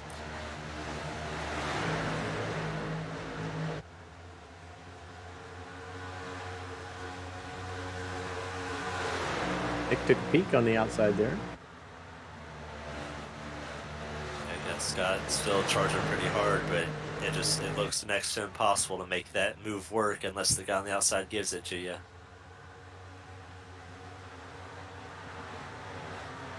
I've got Scott getting up there for some side draft, almost a little bit of contact going into 3.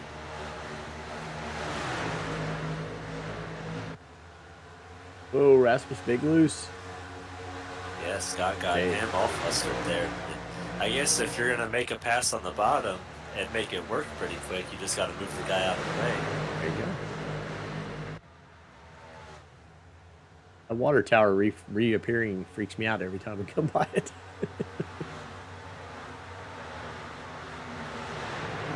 Yeah, if I was the 70, that's probably a move that I'm remembering for later. You know, you get a guy under you for 1 lap and he decides to move you. Like, that's not how it's supposed to be.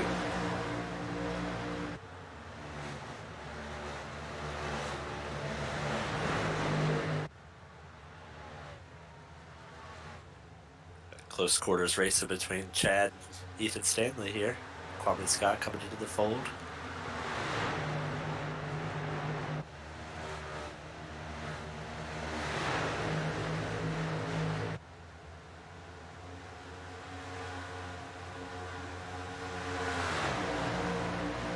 So 3 wide here for 4th. Kwame's going to come out with this with the run on the outside if he's able to keep it wound up.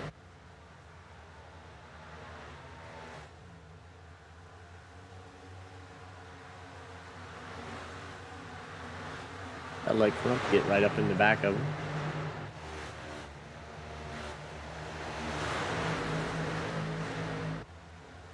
See, we're already almost done with this fuel run. I'm seeing about 17 laps left on 48. I would definitely expect that Kwame is going to be coming pretty good there in the 99. We also see that Jonathan Cutlip has gotten around the 10 of Dick and Delicato, and him and Fody are coming out there by themselves for the lead.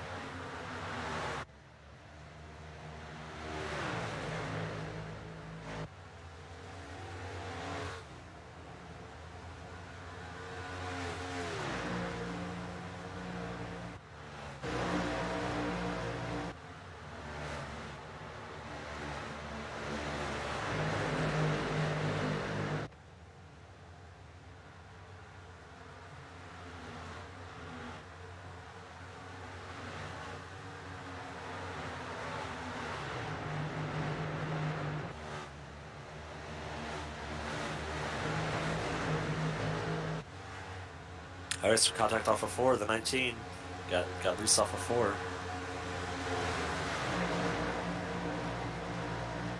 Looks like him and the 91 got into it.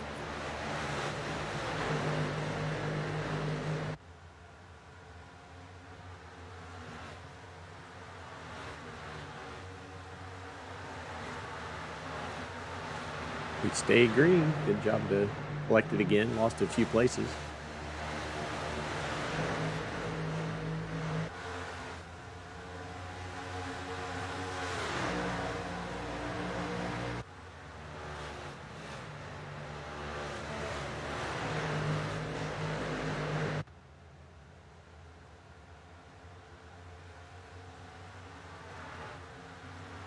this type of race we see comers and goers.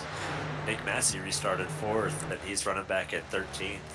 Sounds like he's coming to pit road, so the 48 and Nick Massey going to start our next pit cycle here. It's about 13 laps early for him, so we'll see if people decide to follow suit.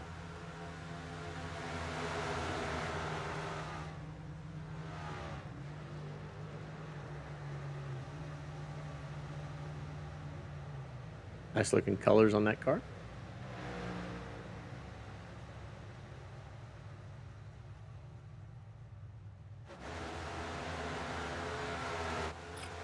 Yeah, it's always pretty nice on that 48. He uses one of the well-known painters around iRacing, Brandley Road.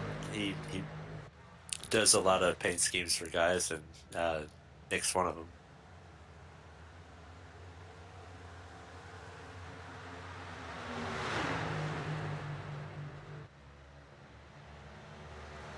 Bodie putting Osek another lap down.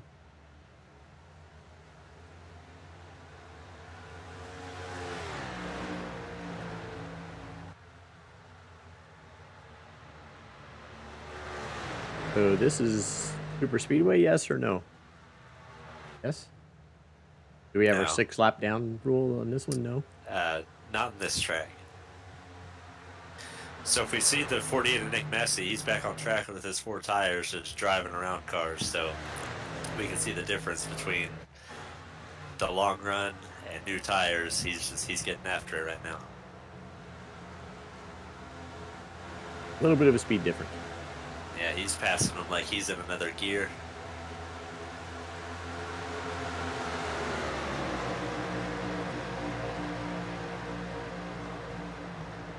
Sometimes that's good, but sometimes that closing speed can cause trouble.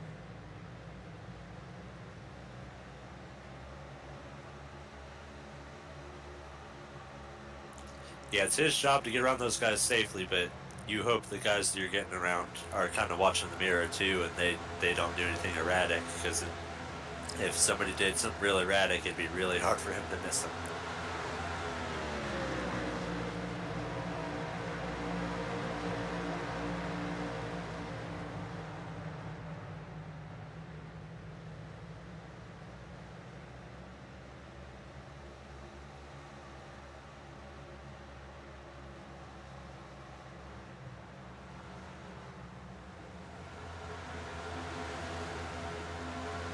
Got some more coming to pit lane.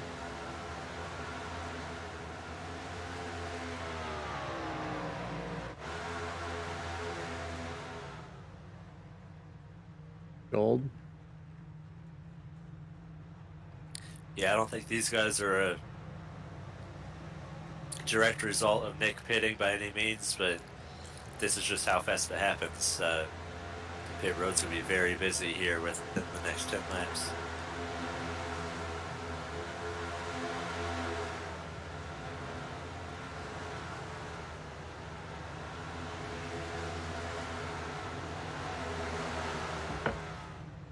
Guys, I am back. I apologize. I had some health stuff to do with my boot. Welcome back, Alex. Thank you guys so much. Here, I understand green flag pit stops are about to be made. And hey, we've made it to halfway. This race is official. Tyler Foley, I believe, led at the halfway stage. So he's gotten both the first and second stage. If we are indeed doing that. They were racing hard to come into 200, so yeah, I think they definitely are. Okay. I'm glad that the seasoned veteran of the booth came back, because I wasn't even thinking about stages. We weren't sure there were stages until we heard it over driver chat. It wasn't any of the documentation we had to prepare on. And the Colt 600 is a truly a unique gem, because we get 4 stages instead of the typical 3. They have one at the end of they'll award, obviously at the end of the race, but also on lap 300. Ooh, Chad. Contacts. And who is that? Is that Ryan Gallo? Ryan Gallo, yeah. trading a little paint right there. They were definitely leaning on one another. Yeah, speaking of stages, and I know we touched on it earlier with this being like the last race of this regular season. This is a second to last race. Second to last race, yeah. So this is a great opportunity for any guy that's right around the bubble to make that last second ditch effort to get into the points. Go ahead and throw up those points there. As we see around the 14th, you can see it's very, very tight there, Josh. 2 spots practically separate 178 to 176 between 4 drivers. Yeah, I don't think any of those guys have really gotten up and gotten in the points, but there's still some more points to hand out before the race is over, so they get themselves in the top 10. And RC's not here tonight, so right, I haven't seen him anywhere. Yeah, I don't know if he's made the necessary amount of starts to be able to make the show if he gets in the playoffs or not.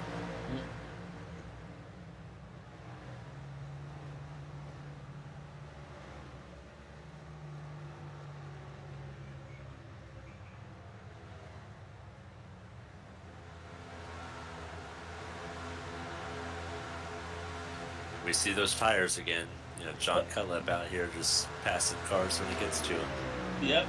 Tyler Foley's still in the lead there. Jonathan has, I believe, fallen a lap down, but he is on those newer tires there. David Tooker, hopefully the cat scenario has been taken care of. Yeah, it looks like the cat definitely let him get a good stop, so no cat troubles on the pit stop. Get Tyler Fody in. We'll expect to see John Cutlip with a huge lead here pretty soon and see how long it takes Fody to drive him back down on the fresher tires.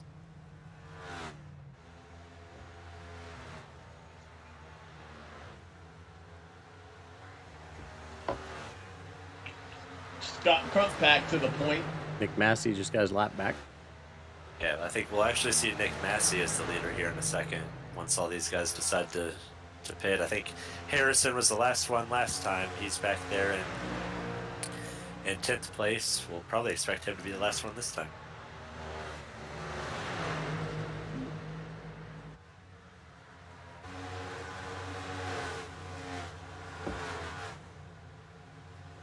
Kwame Scott getting his pit stop in. And these are all scheduled pit stops here.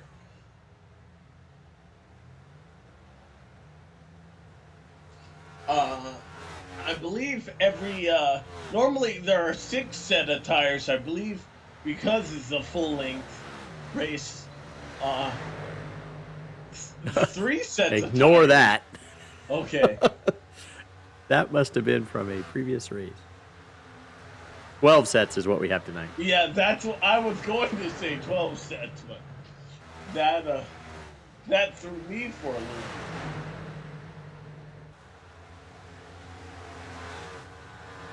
That's what happens when you fix something and then you don't save, and then it saves. So there you go. We just had a little bit of tension on track between Brent Jones and I believe it was Mark Rebellis. Brent got loose off of turn 4 and Mark ran into the back of him. Almost wrecked them both. Ooh. They're still going at it here. Scott Crump is our leader currently in front of the 01 of Ryan Gavel.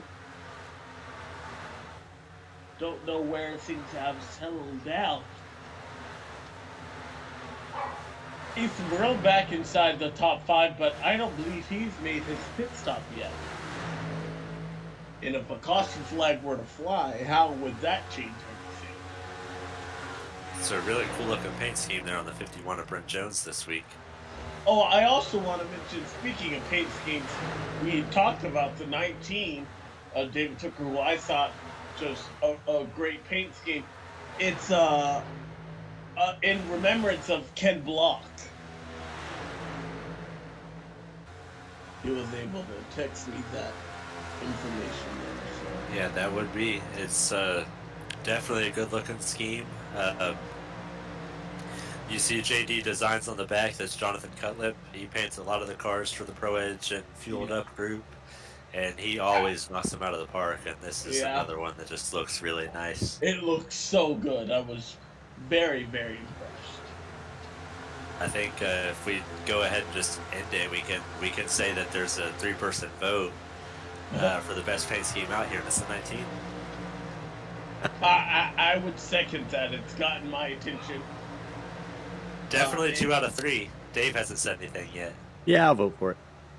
Okay, 3 for 3. Paint scheme of the night at 19. We didn't even have to do anything official. The officially unofficial.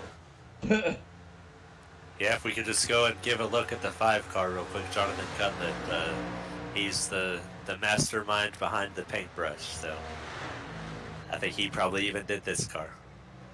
Yeah, we were talking before you were on there, John.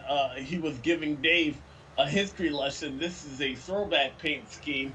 Let's see if you know. How's your NASCAR history? Do you know what that paint scheme throws back to? And it is not Jimmy Johnson. I'm going to go Kyle Busch. Nope. No? Oh, you know, that's a good... I can see that, but apparently Mike Skinner... Okay. Who drove in the Cup Series for Lowe's before that, but I forgot about Kyle Busch in the Busch Series. Yeah, I think he got a couple of races with Lowe's, if I'm not mistaken. Yeah. I just kind of figured the number the same. Trump's in. My dog is going crazy for whatever reason. Why is he going crazy? Alex, it's a good thing that you don't have a steering wheel in your hand and a dog can jump on your lap. Yeah. He would do it too. I think we're joined in the booth now by Race Control, Mark Murphy. Mark, did you give any consideration to the cat issue and have leniency based on the cat involvement?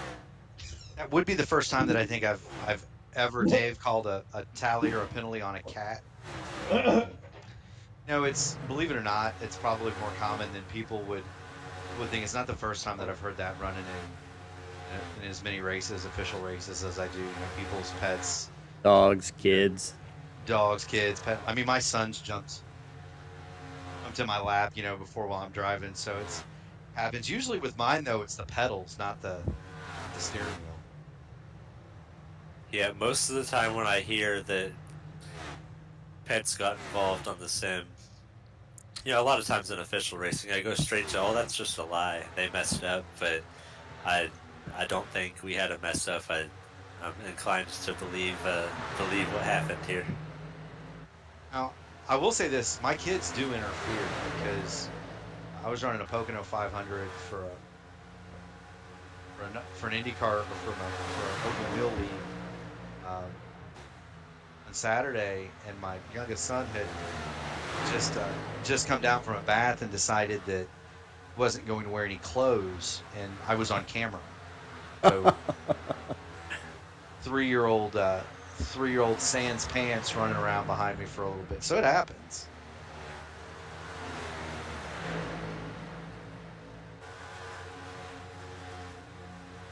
These are crazy though, man. I love it. Yeah, now there will just be a decision to make if the 19 messes up. Oh, go ahead. I would say if the 19 messes up again, it causes another caution. Do we give him the tally? Like, did the cat get the first tally, or do we give the driver the tally? The tally goes to the car number, so the 19 has a tally. Okay. If you get the seconds right, it follows the rules. So the car number gets the tally.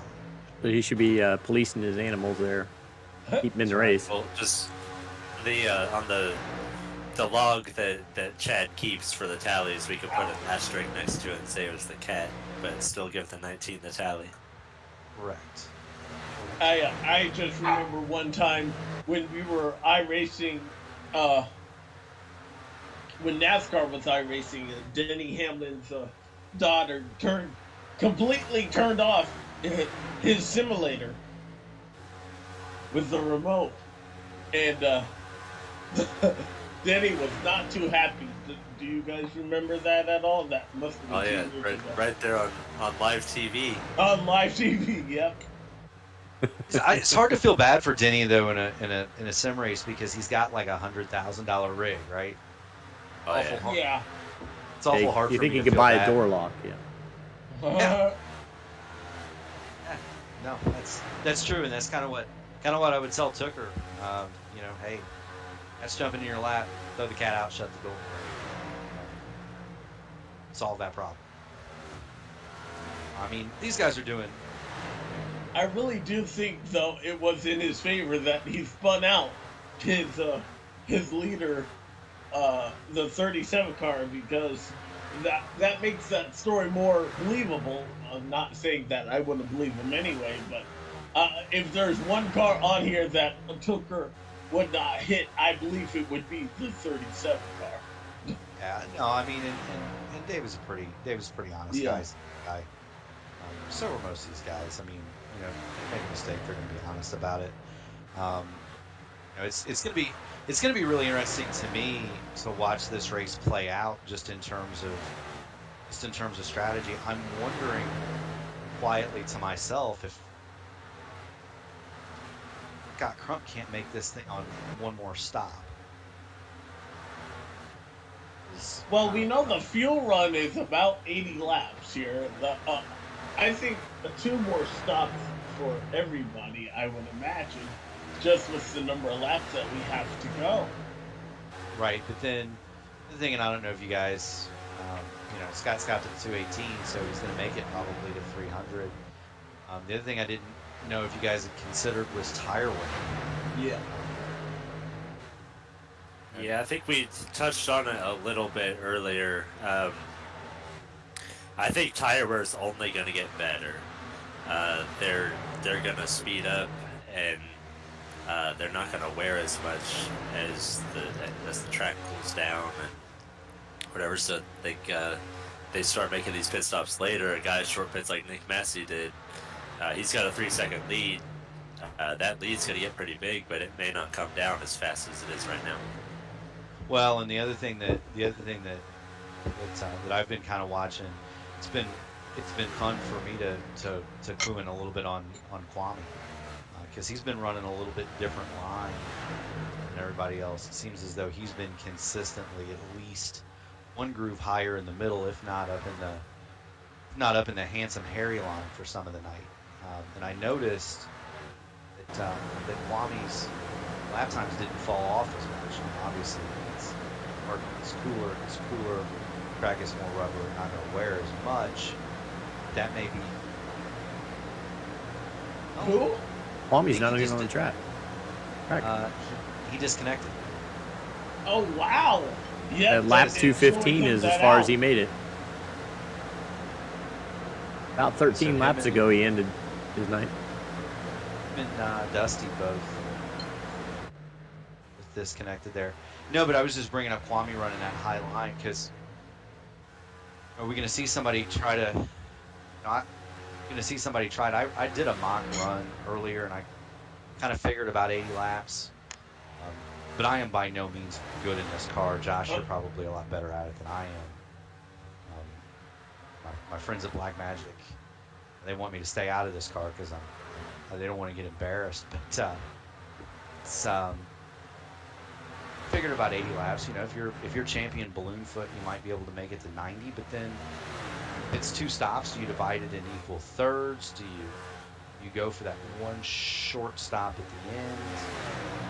Right? Who's going to gamble? And to me, this race could be won by the person who gambles. Yeah.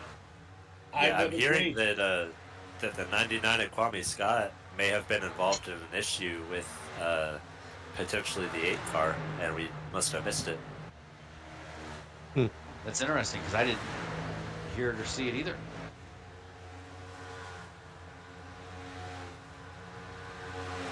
Yeah, unfortunately, I don't have a way to go back to a specific lap, and it didn't tag as an event in my tally. It didn't show me as an event either. I'm going to go back and kind of look. It's lap 214, lap 215. Kwame's running along in a group there that would include Seth Rawls, Trey Holmes. We've got Josh Personette in there. So Yeah, he never came out of the pits, so. Interesting. Well, I think officially this race, the track has gone into its final stage. The sun is down. Yeah, so we may never know what happened to the 99 car. We'll see. well, I can tell you what happened in the 99 car. So, Okay. You've got some cars that are slower, older tires.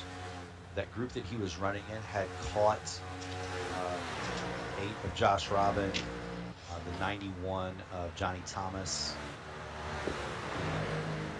13 Hunter Smith were all in that kind of line of cars there, and they got checked up behind Chad, and they all kind of checked up. Kwame got into the back of the 70, so he got kind of in the back of Jesse, trying to avoid it, turned him loose, down, got into the 8, and then hit the bounced back, came back up the track and hit the outside wall about a 45-degree angle to the right side. Immediately came down pit road. The car did not appear to be heavily damaged, although the right front was broken. So I think he broke a toe link or something and just decided to call it. The end of the night. Yeah, he pulled it in and disconnected out. This must have been when he was pulling it in. Yeah, I Back think up we here. all kind of just assumed it was a scheduled pit stop. There's your accident right here. All right, let's see. So he's following the 8 car. That is There's kind Chad. of oh yeah. The Chad got hit by the 17. This did not bring out a yellow though. No, because Kwame did a great job. He got it to pit lane. He did everything exactly right. There's a hit into the right front hard. Definitely a broken toe link right there, but It's strange. I mean, that's a fixable thing. So it would be strange unless you just decide, I don't want to. Food on the floor? I just spilled I'm going to have to take a break here myself for a sec. I just spilled my entire thing on the floor. Oh, Pasta down. take a go. So See, that's where you call for the dog to clean it up. Yeah. That's right. My dad and stepmom had a great joke. Josh and Dave had a great joke back in the day. I'll be back. I'm sorry, guys. No problem. They would sit, like you get done with dinner, and they would let the dog lick the plate, before they put it in the dishwasher. We had some friends over one night, and the dog would get the plate pretty clean. You know what I mean? And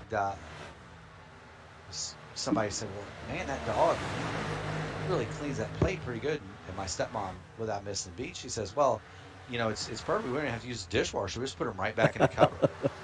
Yeah, we haven't used dishwasher in weeks. Yeah. Oh, shoot.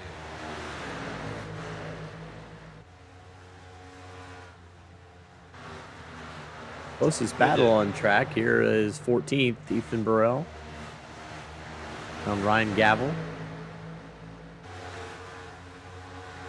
It is indeed. These guys running 11, 12 seconds off the pace of the lead. Still in good shape, depending on what agenda they're on, of course. I gotta like Ethan Burrell in the Domino's car, trying to inch his way up the high side there, and go the outside of the 0-2. But I don't know if it's my late 80s, early 90s fandom of NASCAR and watching Harry Gant ride the rim around these places, or what. I always like somebody watch somebody work that high groove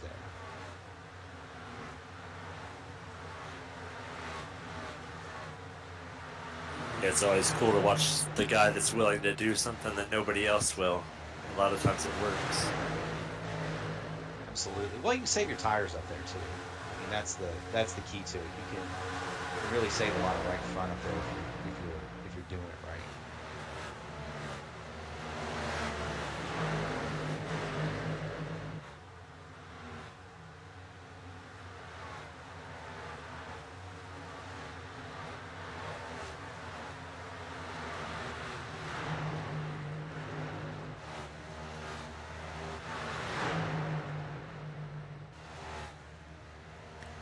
Josh Robin getting past Wyatt Knadel for 18th there.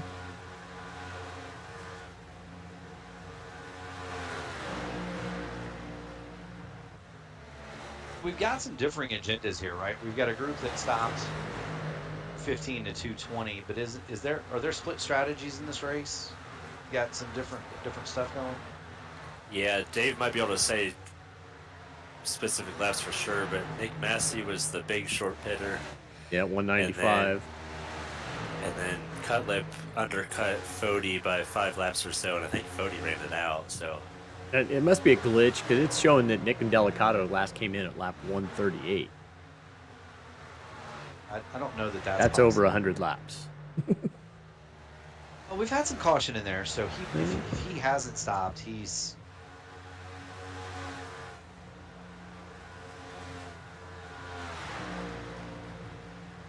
Yes, Nick Massey's holding on very strong for having the oldest tires out here. He's at 3rd place, a second ahead of 4th, and about 3.5 ahead of 5th. So he's put himself in a pretty solid spot. I think he pitted from 13th.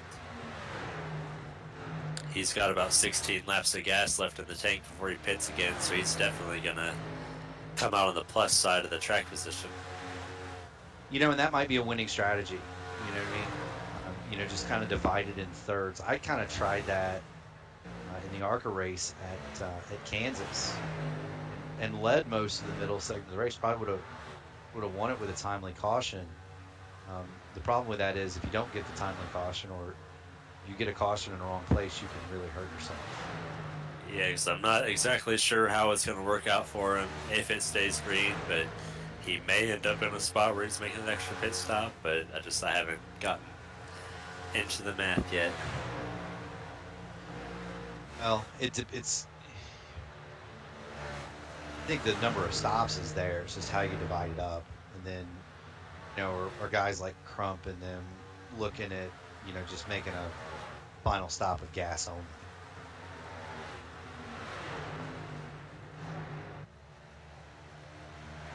That's out the Speaking of window fuel, now. we get a Caution.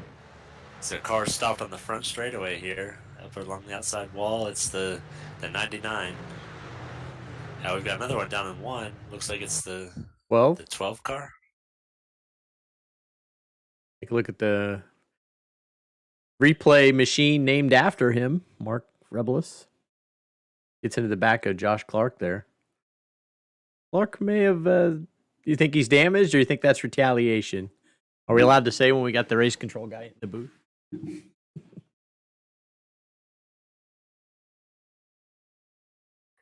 One thing's for sure, he's going to make the determination for us. Because Rebelis kind of turns Clark into the wall, and then he kind of comes back down across at him.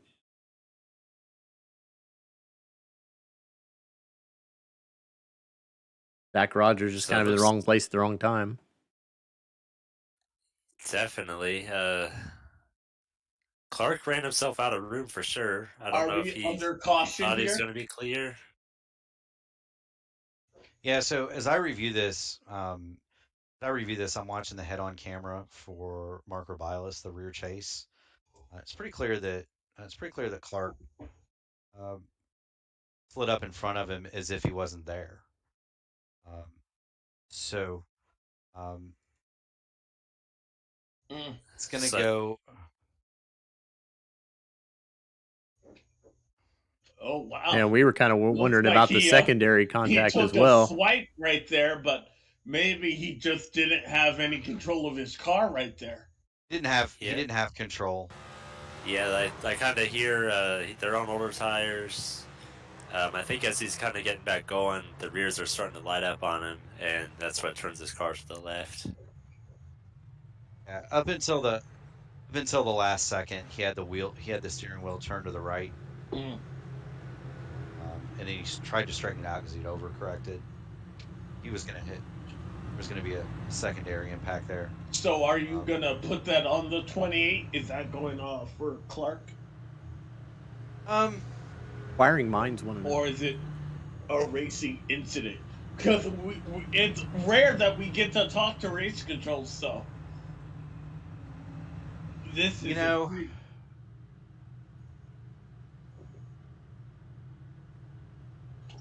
You put me on the spot, right? Yeah, I'd we like did. to- Yeah, we did.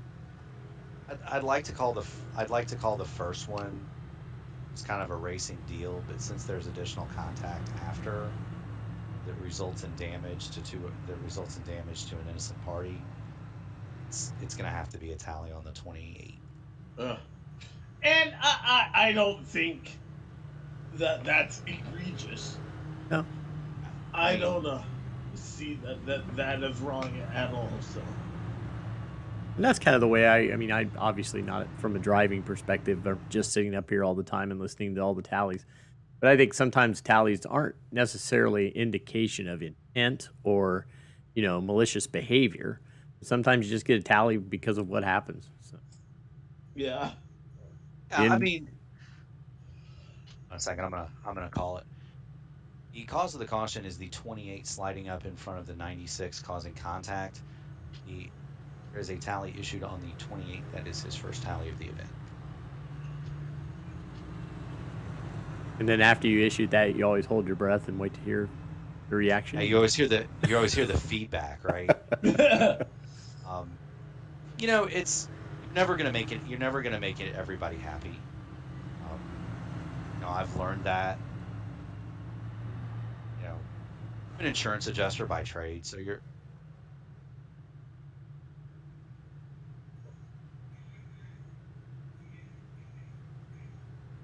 Yeah, we see Chris Wright coming down pit road. He actually passed through the first time, so he got himself a lap lead on this cycle, so help him out a little bit in the points.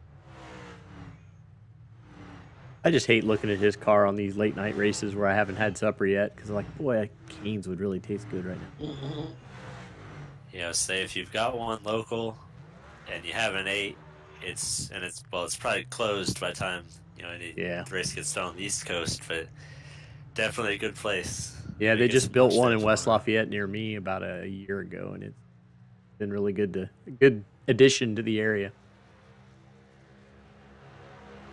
Yeah, I remember that when we got ours here, I went on opening day, and they had sheriffs and everything out there. They had cars wrapping around the building, and people just wanting some chicken. Yeah, so back to the tally thing. Tally isn't necessarily.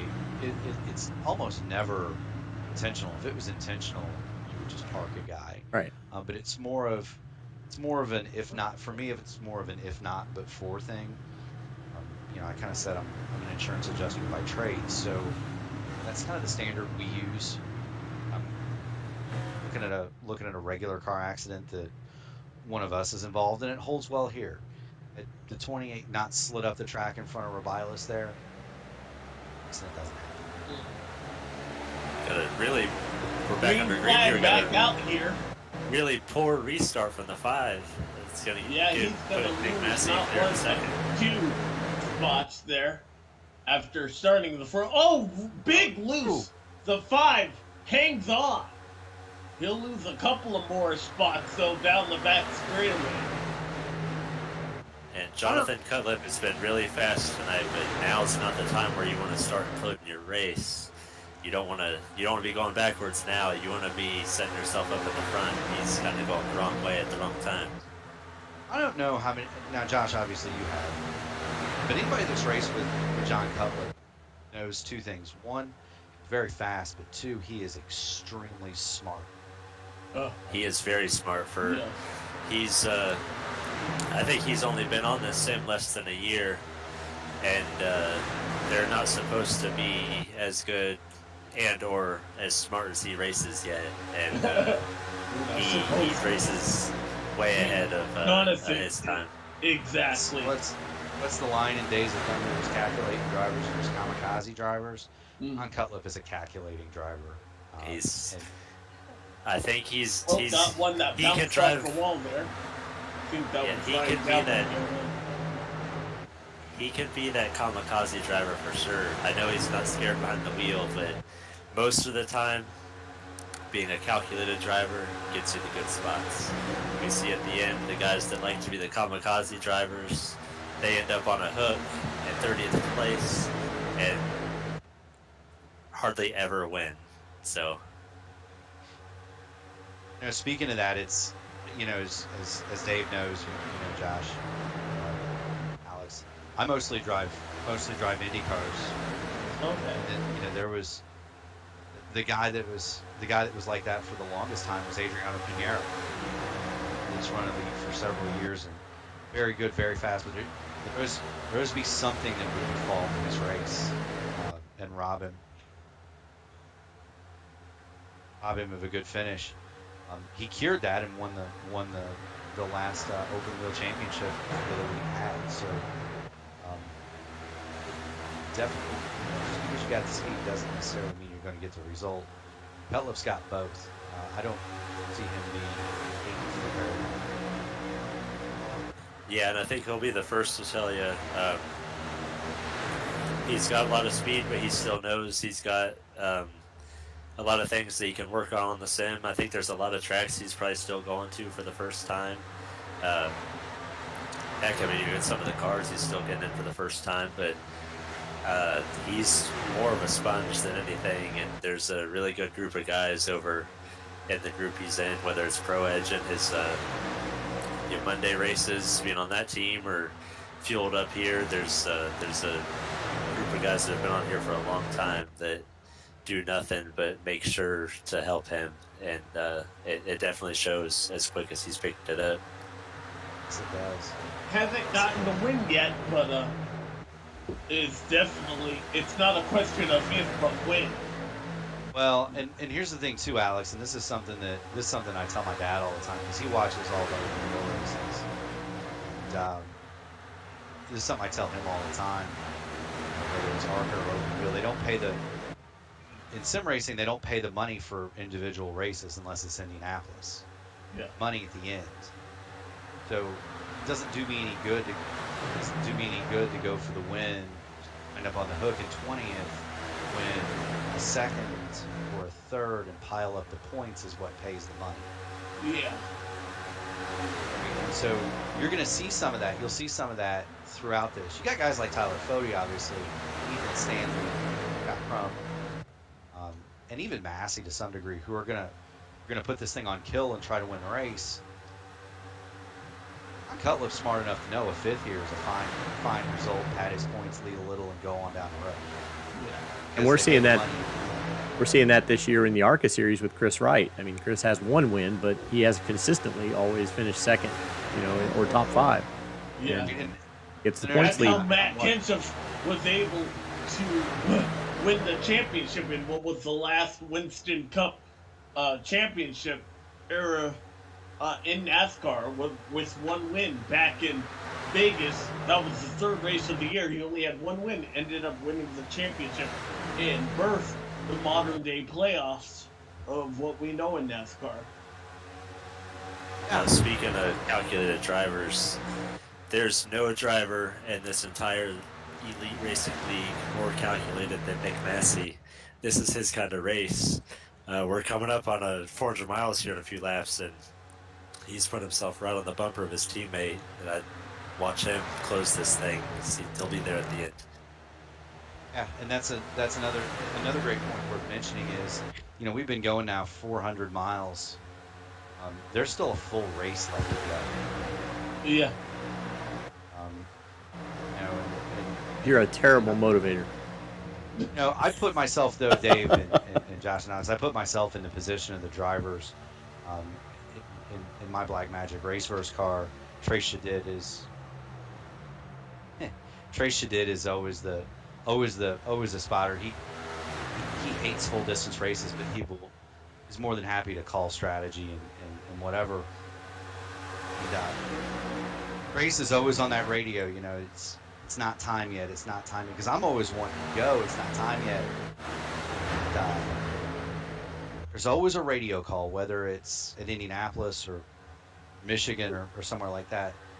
He'll key the mic with a certain percentage of the race left, and it's really up to him. And he just says the money's up, time to go.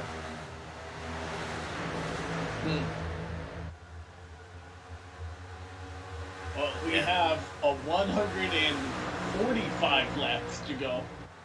So the money's not up yet, and I don't necessarily know we've seen what Cody's got. Yeah. Yeah, I think He's we've led just. at every centennial mark that we've had, 100 and 200. He's looking to make it 3 out of the 4. Yeah, I think for the most part, what we've seen anybody have to this point almost doesn't even matter anymore. The track has gone through one of them transitions to where I don't think the tires are wearing as much anymore. They're going faster. I mean, we look at this battle for the top 4. They're all nose to tail. We haven't seen that yet tonight. We haven't, or the top 5 really. Top 5 is all they're just running in a line. We've kind of seen them separate. And even this battle 6th on back, they're right on top of each other. So I don't think the tires are wearing out. So we're going to see a lot of close racing to the end. And the point on tires, we saw 2 runs ago, Nick Massey fell off like a rock and dropped back to 14. Yeah. I think this is right at the part of the race that he likes, where they're not wearing the tires out anymore and you can just kind of drive the car. And that's why I expect him to be up here the rest of the night. It's the weather is only getting better. It's 76 degrees ambient right now, E3 on the track, and that's only going to continue to cool.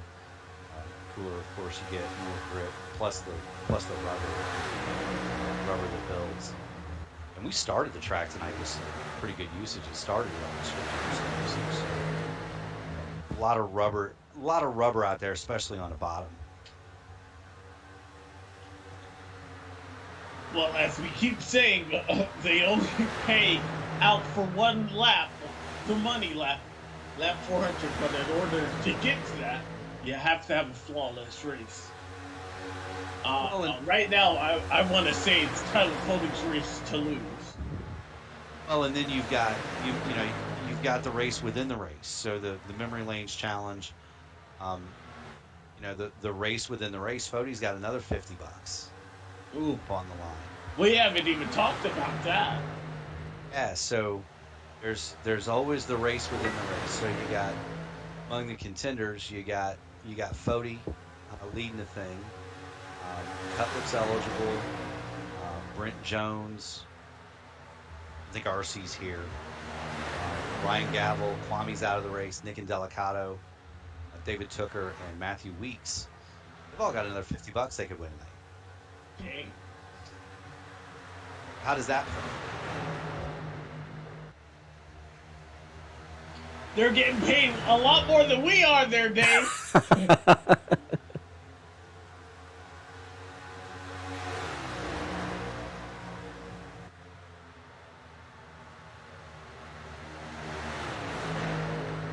Guys, we still have over 130 laps to go. Who are we not keeping an eye on that is a surprise to you? Yeah, one guy we haven't talked a whole lot about. I know we've talked about the chicken, but Chris Wright back at 19. I don't know if he came into this race just thinking it's a super long race, so I'm just going to keep all the fenders on it. We haven't seen him make any noise tonight. He's just been kind of hanging around back there.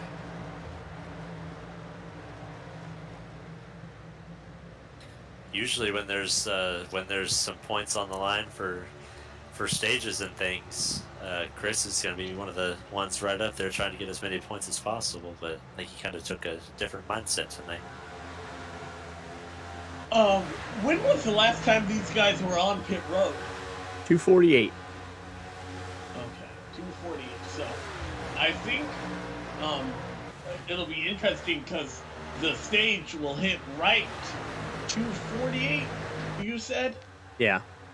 Oh, okay, so never mind. I wanted to create some drama to see if people would take a green flag pit stop, but I think that's just a little bit out of the way.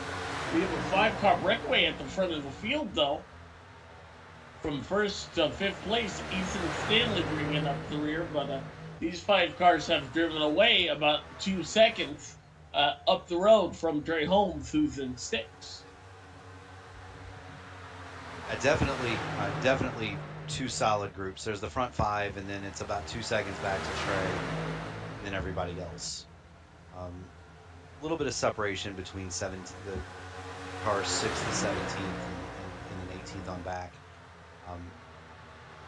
we know now, though, is that it's one more pit stop if you want to stretch the fuel. Yes. But do you want to stretch the fuel, and what does the math say?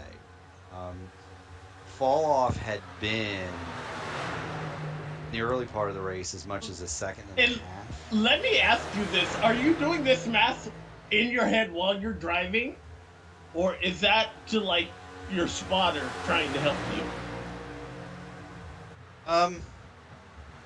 And I can tell you how we do it, Oh, Josh. we had a car right in front. Who is that smoking? That Tyler Foley. I'm sorry, that just Looks like it's a glitch on the 40. Oh, yeah. That He took looked like me he was by in trouble for a surprise. minute. Yeah, exactly. I mean, Josh, what's your feeling on that? Do you do it, or do you have somebody do it for you, or do you use the Race Labs tools to help you out?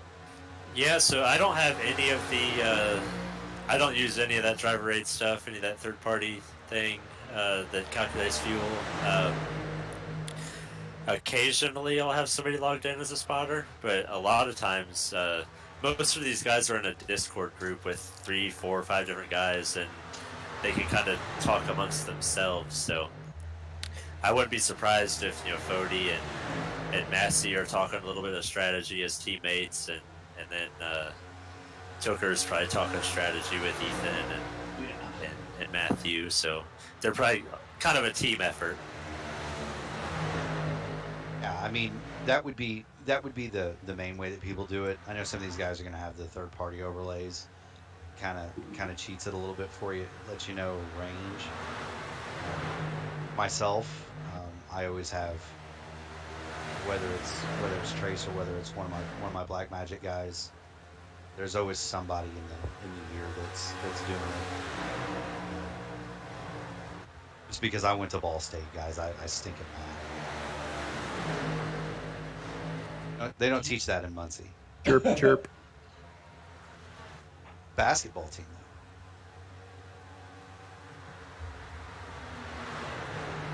though. All these cars have single filed themselves out. David Tooker is doing a great job there. And remember, he won this race 2 years ago. So he knows how to get it done. I kind of get the feeling that these guys are just kind of riding and biding their time now. Kind of sorted themselves out into the top group. They know they're pulling away a little bit, or at least hold and serve over that second crew. Just kind of ride and try to save your stuff. You're also going to know the fuel situation, right? So this is a great opportunity, especially if you're... Oh, caution!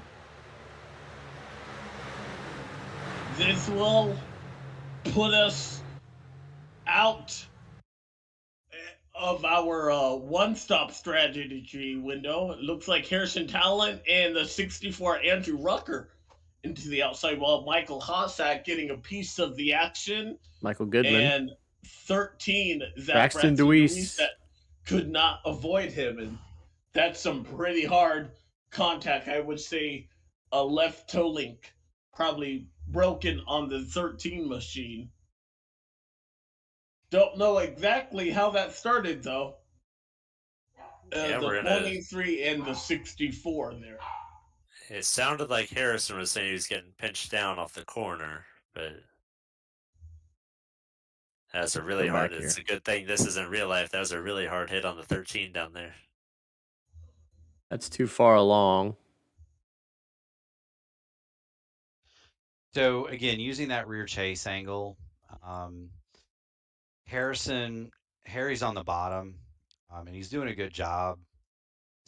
He's gonna have to come up off the corner though, and you're always gonna come up a little bit off the apex anyway. Judging by the lines in the track, I look at it, Justin Horner comes down a little bit. Well, he holds his line pretty good. He might have been coming up anyway a little bit. But they kind of get together, side-to-side contact. Yeah.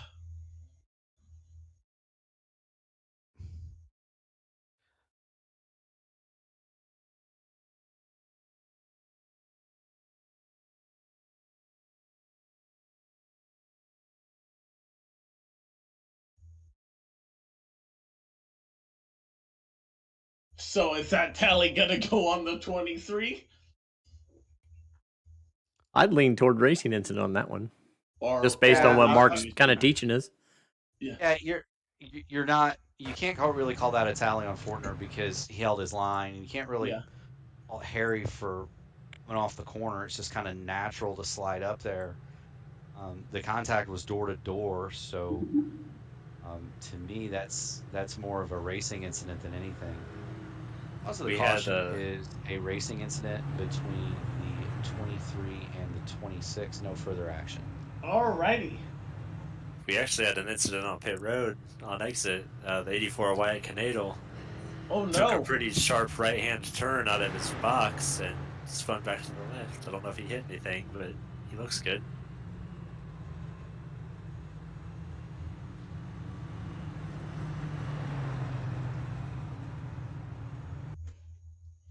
Let's take a look here and see what happened. Maybe we can. Well, that's already after he's spun. Yeah.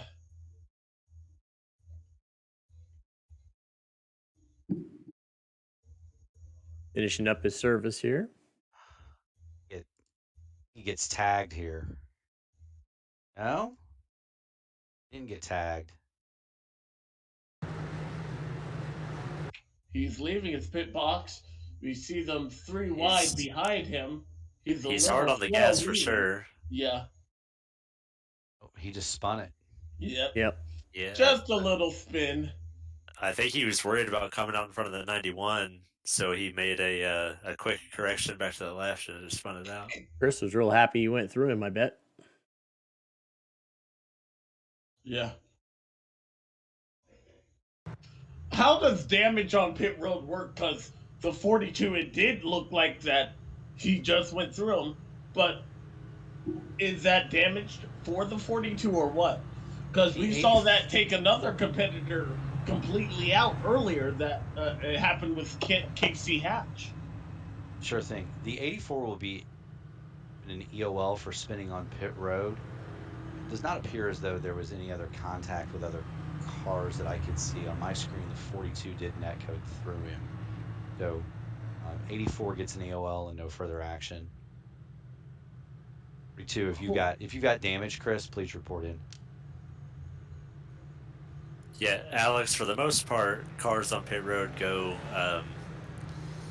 on exits and in the stalls themselves. The cars go hollow, so you can drive through somebody. Okay. If you get back out into the lane pretty far and you're all going straight, I think they can bump again on exit, but I'm not 100% sure. Okay. So you can definitely bump on entry. I definitely, I was just curious because I race and I'm pretty sure those who watch us might have the same question as well. So the way that the rules on pit road for this series work are if you spin out on pit road, it's an EOL. If you cause damage to other cars, it then becomes a tally. In this case, the 84 Wyatt Canadal, he spun on pit road, so he gets an EOL, but there was no damage. That's why I asked. If you heard, I asked Chris, right, if he had any damage. No damage, so no further action. Normally on pit road, you can make contact on the outside of pit road once you're in the pit boxes or you're in proximity to them, they go hollow. So that's why Chris was able to go through. All right, so we are cleaning up. I believe only our 6th caution. Yes, California has the green flag in sight. We are back under the green flag here at Charlotte. 114 laps to go.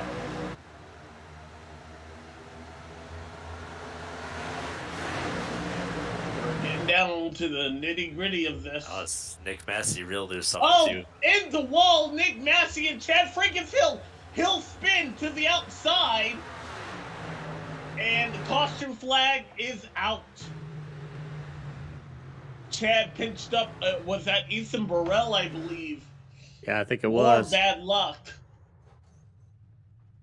I saw Nick Massey bounce it into the outside wall right here, and then I wonder if well, that's just weird. 2 separate issues there.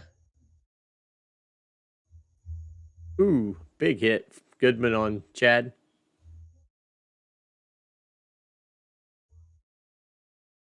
See if we can watch one angle. Jonathan Cutlip did a really good job in the 5 car getting around that incident. Yeah, unfortunately, the 37, he had nowhere to go. He was just pinched to the outside wall and held there by the 15 of Chad. But I don't. I think Chad just loses it off the corner here. Um, Probably some net code there. It didn't help that the 48 had an issue ahead, so that probably took his focus off just ever so slightly. But yeah, Jonathan did a great job. But that is, I believe, going to go on the 15. We're getting to the point of the race here, though. Their guys are taking a lot more than what they are giving. Yeah, you don't see mistakes like that out of Nick Massey very often. He probably could have gotten away from that better off than he was, but I think he realized he was going to probably take a bunch of cars out, and he kind of overcorrected himself back into the wall. So Yeah. a heads-up move not to collect a bunch of cars by Nick. Yeah.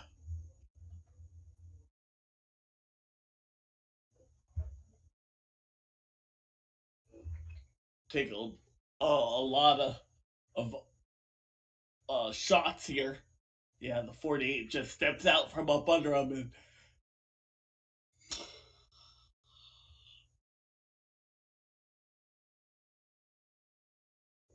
that is unfortunate for the 15 and the 37, who, by our calculations, cannot catch a break.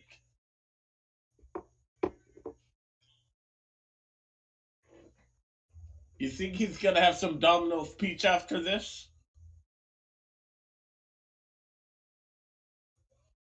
Man, Jonathan did a good job to avoid that. A lot of cars in that outside lane did a good job. Unfortunately, Michael Goodman couldn't avoid the 15, but Go on board with Goodman here.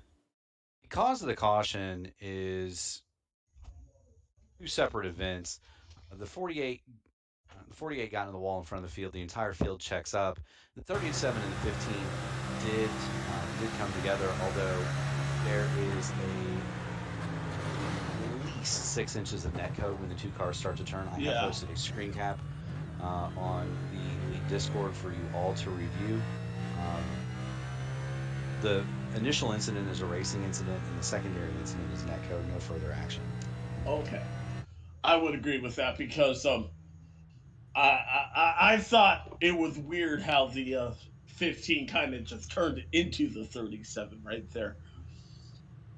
Well, the 48. So the 48's loose coming off the corner. Yeah. Which causes Ethan to get into him, causes Ethan Stanley to get into him. That's not anybody's fault. That's a racing incident. But then everybody gets checked up, and it's net code that hooks Chad into Ethan. And it's, I mean, I can go back. If I go back, I can see huge amount of daylight between Ethan and Chad's cars before they start to turn right. It's what it is. It's part of the thing. And it's unfortunate. It's one of the things, and Josh, you're a competitor in this, Alex, you too, that's something that I actually allow for when I'm racing against guys in these long races. Is net code, especially in an open wheel car, because the net code is greater in those. So you always allow that extra space until it's time to not to. I'm guessing these guys are starting to decide it's time to not to, right?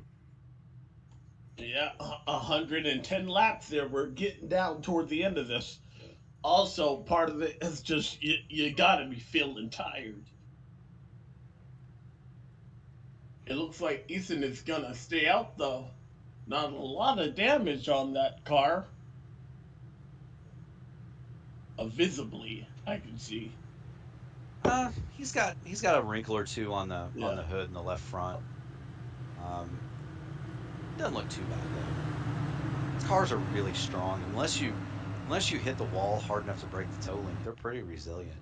Mm. Yeah, I got a word from pit road. Nick Massey had about 2.5 minutes optional, and he got about 1.5 minutes of it done. So he's still got a decent amount of damage left to repair on that 48 machine. All right, 110 laps. Now on 9 as they go through the Geico restart zone. We're back under green. Tyler Fody and Scott Crump lead the field back under green flag condition. A great jump by Fody there. You mentioned fatigue, Alex. Josh, I don't know how you deal with it in these full distance deals. I've got my own kind of a thing and stuff that's uncomfortable. But how do you deal with it? I've always looked at the tips, actually. Well, I think the biggest thing for me, when I first got on here, I didn't have very comfortable equipment at all, and I was in a. So clean up this caution here. Oh, caution is out here. The 8th one of the night. A rash of yellow fever now taking place. Let's see. Oh, Fell up into the wall. Cut up into the wall, and the 0-2. Yeah, Nick Massey definitely isn't going to get that damage repaired. He's going to be done now. Nick Massey, did he get involved?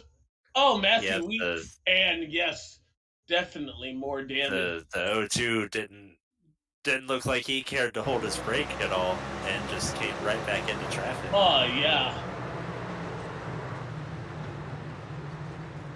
that's something that you guys talk about, holding your brake if you're gonna have an issue. Yeah, the left front is not even turning.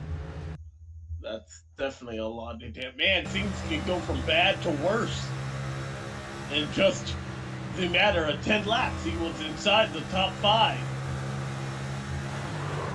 Yeah, I know. I had something similar happen at Kansas earlier in the season, and Andrew Rucker questioned whether I held my brakes down there if I came back up to take people out on purpose. I'm not saying anything here was on purpose, but I think a better job could have potentially at least been attempted to get this car slowed down rather than trying to keep driving it.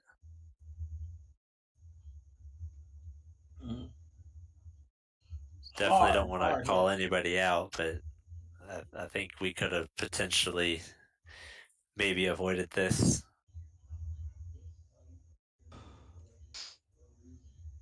I hate it that you guys can hear me breathing. That's better than hearing you not breathe. That's very true. Ooh, it's a hard. See, I didn't ever see a point where those tires locked up like using the brakes, and that's definitely not what you want to see. Yeah, especially when these in the air, you would think the brakes would definitely grab if you were pressing the brakes and in the air. Michael Hossack also getting a piece of the action here. So 2 cautions and 2 very big wrecks here. Involving 8 or so drivers.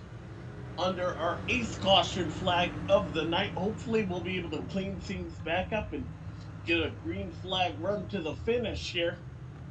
But don't go anywhere. You're watching the almost said the Coca-Cola World 600, the Memory Lane World 600 here on the Elite Race.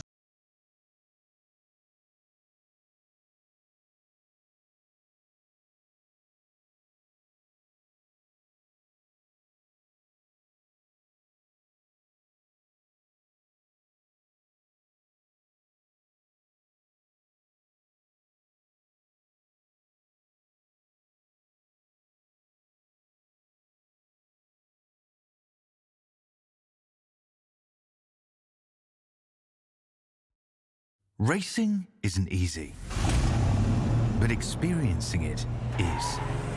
iRacing puts you in the driver's seat with the industry's leading sim racing game. Drive on laser scan replicas of the greatest racing circuits from around the world.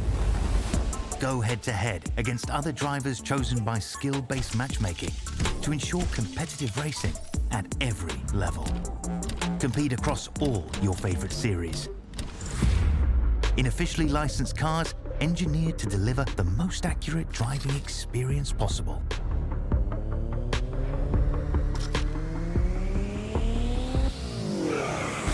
Join a race or host your own with players from across the globe. Race against the computer or in a league with friends. Feel the thrill behind the wheel. Visit iRacing.com.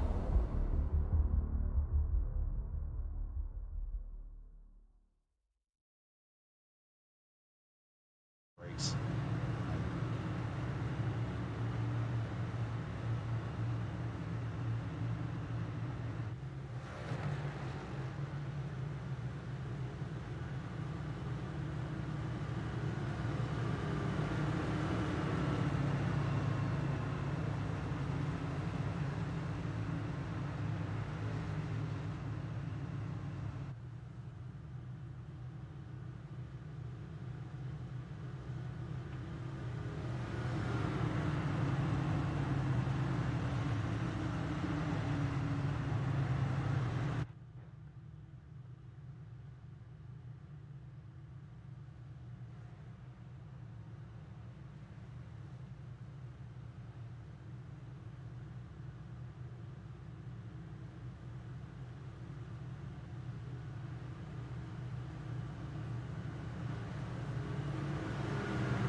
Sorry. Woo! Almost missed that restart, but I am back. And hopefully a lot cleaner of a restart for the rest of the field here. 103 laps to go.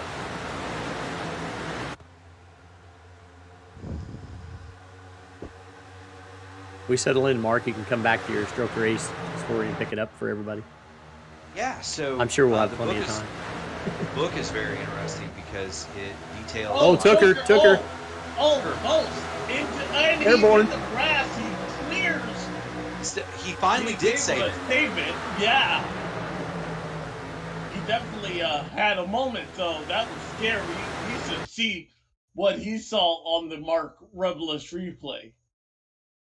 Yeah. He wrecked for 3/4 of a mile and somehow saved it. So one thing I will say, there's probably not many drivers out there that would have saved that thing.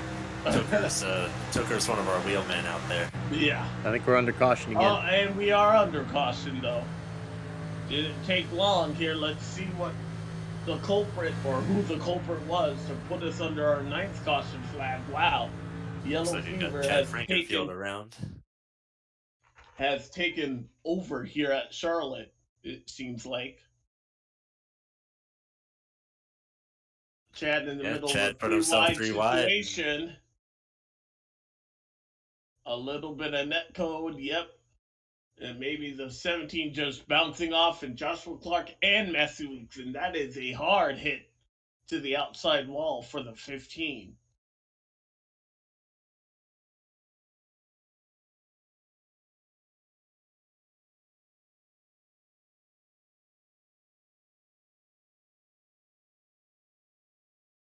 Oh, it's definitely making it 3 wide. Hits Smith, hits Rucker.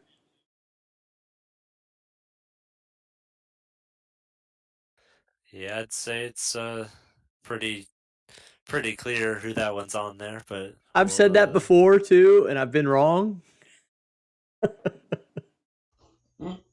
So to review this accident, the 15 puts himself 3 wide. Ordinarily, 3 wide is going to be a racing incident, except he bounces off the 17 and then he bounces off the 64. So the tally is going to go on Chad there. That's avoidable. He could have backed out of that, unfortunately. Sorry, folks, we don't have a way to pipe the driver chat to hear him announcing that in driver chat.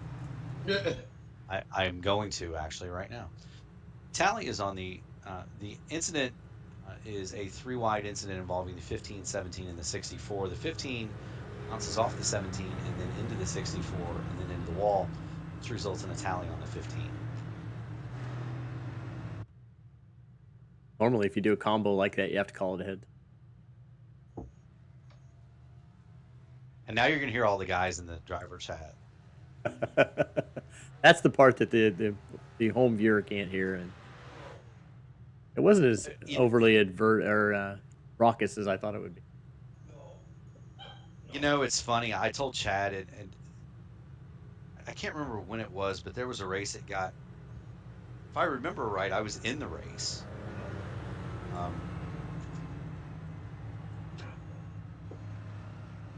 I remember right, I was in the race, but after it was over, I suggested to Chad that he, for a fee, air the driver chat.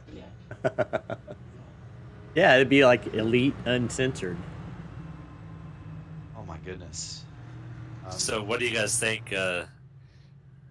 Would you guys want to dial up a driver and talk to one of our drivers here? Sure, always. So we've got Johnny Thomas down there in his team chat if you want to pull him in.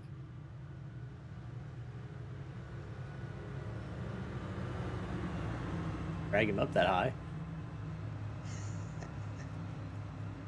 It's too far down. How do you drag up in Discord? So now the tech guy is trying to figure out how to use Discord.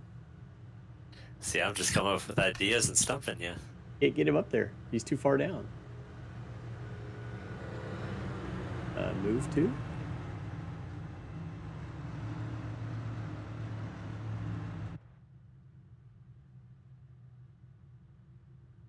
Can't bring him up there. I can't get him there. Sorry, guys. It won't let me drag him all the way. I can close some things.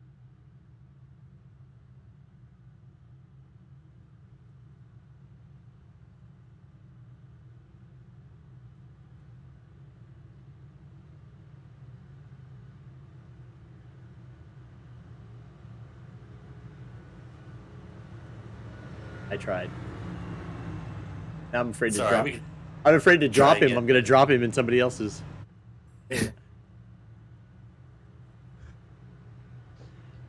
That would be interesting as they're discussing strategy. Yeah. Hey, there we go. Hey, Johnny Thomas, this is Josh Adams and Dave, Alex, Mark up in the booth. You got a coffee? Hey, Josh, you got me? Yeah, we got you.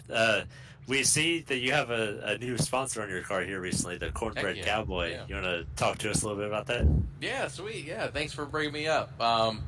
Cornbread is a really popular Instagram. I don't know if you call them, what are they called nowadays? Influencers? Yeah. But he's a little bit different. He's old school. If you look him up on Instagram, on TikTok, all his handles are Cornbread Cowboy. Not BOY, I think BOII, if I'm right. He's a really cool dude. He's on Instagram, he's on TikTok, he's on Twitter. I've tagged him a few times on Twitter. He's a really funny dude. He loves classic or old country music, 90s, 80s, 70s.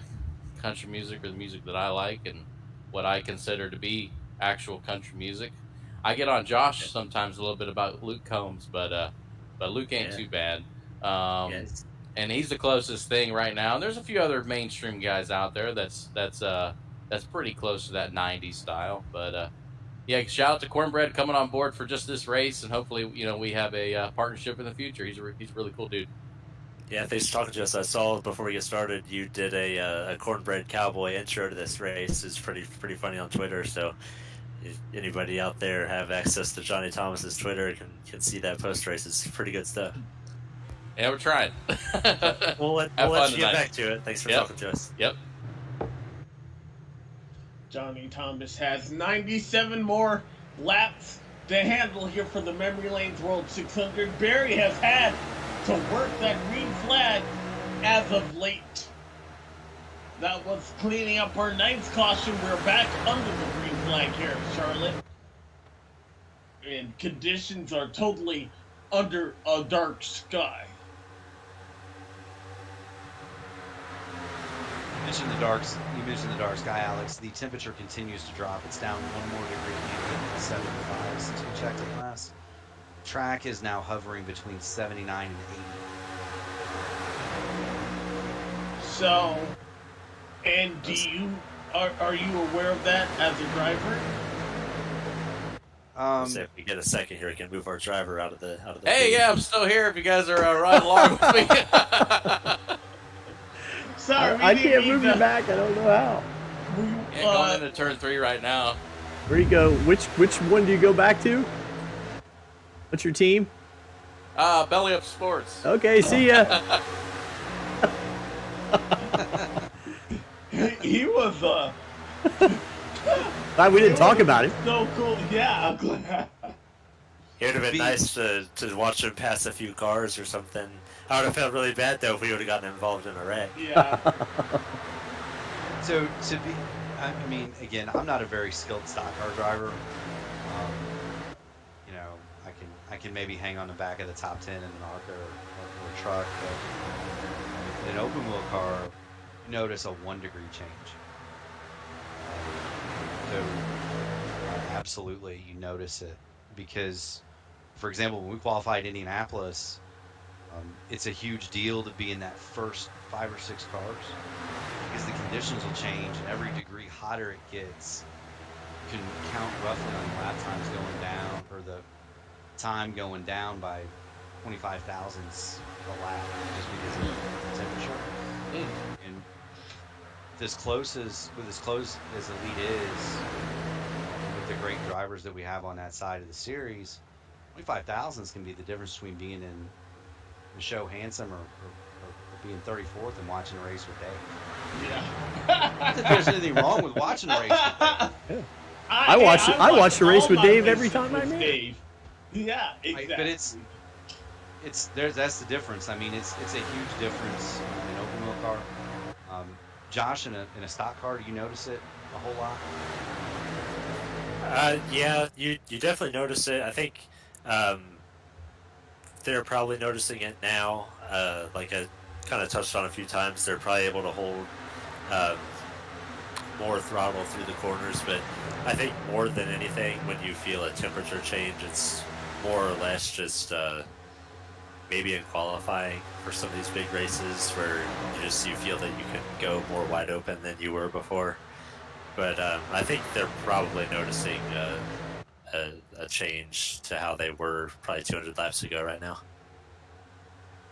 One thing I did kind of want to bring up before I go back to the stroke race, then finish that off, is Michael Hasek.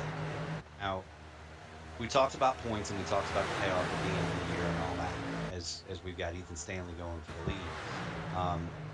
Michael Hasek was involved in one of the first cautions of the day, if not the first one. It's 8 laps down, but he is 30th. He pulled off, he would have finished 47th. That difference between 30th and 42nd, he's got Matthew Weeks on his lap too. He's got another spot potentially he could gain. At the end of the year, that's 13 points. 13 points can be the difference between making the chase or not, or cashing into the prize fund. And so that's why you're seeing somebody like Mike run around. He's not in the way. He's not doing anything wrong. He's doing a great service to himself by staying out, logging laps, moving up the running order. Yeah, more than anything, if like out here logging laps, if the car's not torn up too bad, like that's just it. You're still making laps at speed, like we were talking about with Cutlip earlier. There's a lot of guys out here that are still, for lack of a better term, still getting their feet wet at this, and just lap after lap is what you need.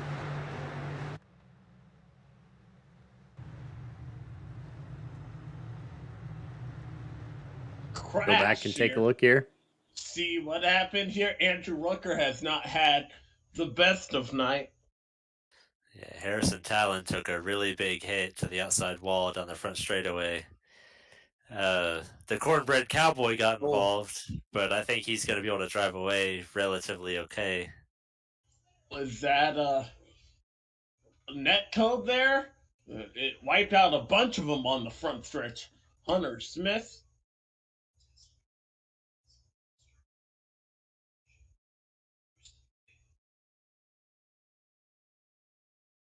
And that's one of the more violent hits I've seen this car take in a long time. That wasn't good for the 23. Yeah. Ooh. Or the 70 right there. He had nowhere to go.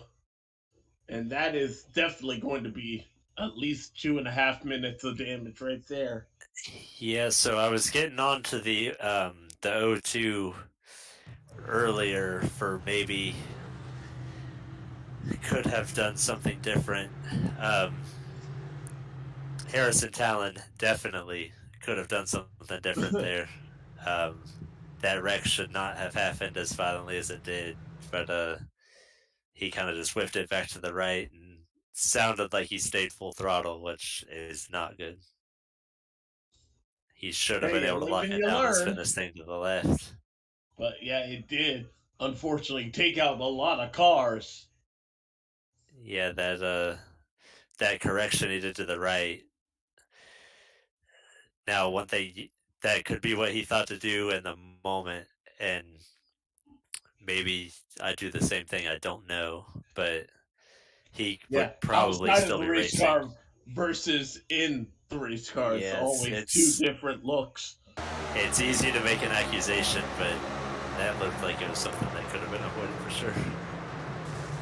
Man, just 70, the 11 Matthew Johnny Thomas. So can you imagine there? For Johnny Thomas, he goes that far off the track thinking he's going to be safe, and he still gets hit. Hits a car. Look how far he went. He's like, okay, well, I'll get out of this. I'll just go through the grass. And still hits a car. It's incredible. It definitely could have been worse for him, that's for sure.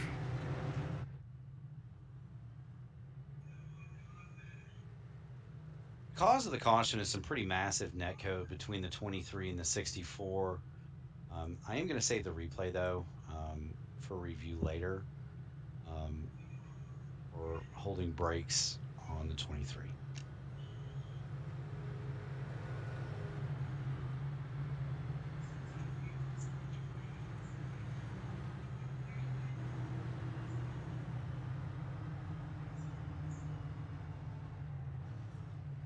I like now, those under wheels this on caution, that we car. see the first split decision that we've seen. And this is still outside of the fuel window to make it to the end here. So it'd be interesting to see. It is right on the cut. If anybody were to come in to try and save it, if we get another caution, though. Yeah, I think they'll need a few cautions to be able to make it. I think everybody's going to come down at least one more time. That's probably what Scott and Chad were thinking, staying out here, knowing everybody's going to come down one more time. But like I was saying, this is our first split decision we've seen in a long time outside of the green flag pit stop. So we'll see how this works out for Scott. First time we've seen Fody not take off in the lead of probably 300 laps. Well, and the other thing is, we do have tire limit sets here.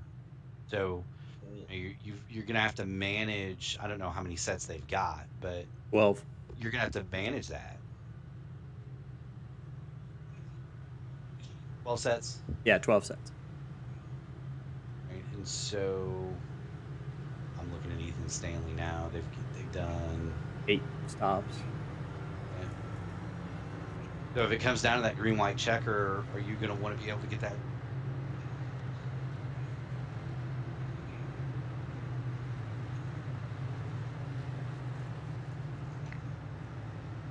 Do you take them now, or potentially, you get down to that green-white checker situation? You want to be able to have that fresh set in the pit lane. All these little things you think about. Josh, we never did figure out what your tip to surviving long distance races was. He didn't want to give away. Well, he doesn't want to tell me. Yeah. That's Yeah, I think we had a caution back last time.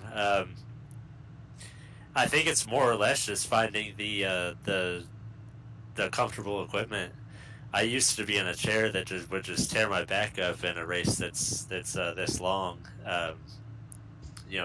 Hardly any back support, but I think just finding the right back support more than anything can be the big difference in getting to the end.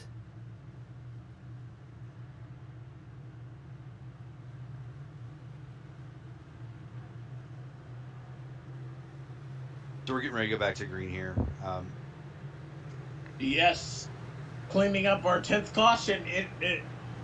I believe half of those yellow flags though came after lap 260 or so.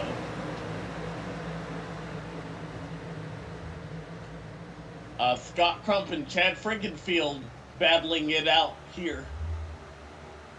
Oh, And Chad Chad, who was involved in that crash there, going Two for of them. the lead. He's been involved in 2 crashes. He's got that. He adjusted it on the wall over there, and he's got that thing in the lead now. How about that? Missing the right front fender. Indianapolis, we call that the pots and pans special.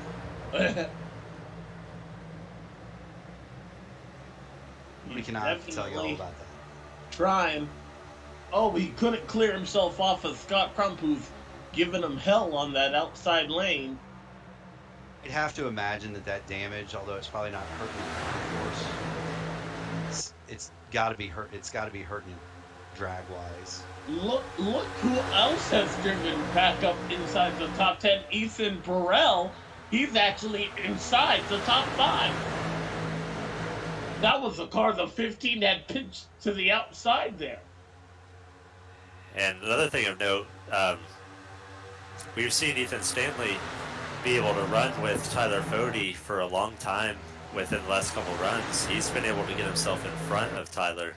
So that could be the difference here if they're able to clear the older tires and stay up front. And I don't know which line I'd want to be in. Because you got Chad up there on the top. He's going to have the momentum. It's pinching Ethan down. Yeah, if I'm Ethan, I want Chad to just get out of my way, and I want to clear him, but that might have been a shot. Ethan needs to be probably on the top to clear Chad. Like, I don't want Fode to get to my outside, or else that could be raced over. And Fode, and you see him lining up on the inside. Now, Fode and those guys behind him, they have some influence because the draft is powerful. So they do have influence over whether or not Stanley gets by or not. Finally, there's as though they're gonna get out of the way. The long distance thing, one of the things that I discovered, especially doing open wheel stuff, if my left foot would go slip. Unless you're, Gateway or Phoenix or something, you would never use the brakes. But like Michigan or someplace like that, you're wide open for 500 miles. You never use the brake except you're on pit road. So I got a friend who does massage, and she got me this little roller thing for my foot, so I was out under yellows to keep my feet awake. I thought he was going to say he had a friend who gave him a massage during the race. So that would be cool. Tell you what, as much as this rig costs, should give me a massage. I got a full deal that lays me down in the exact position of a IR-18. That's pretty cool.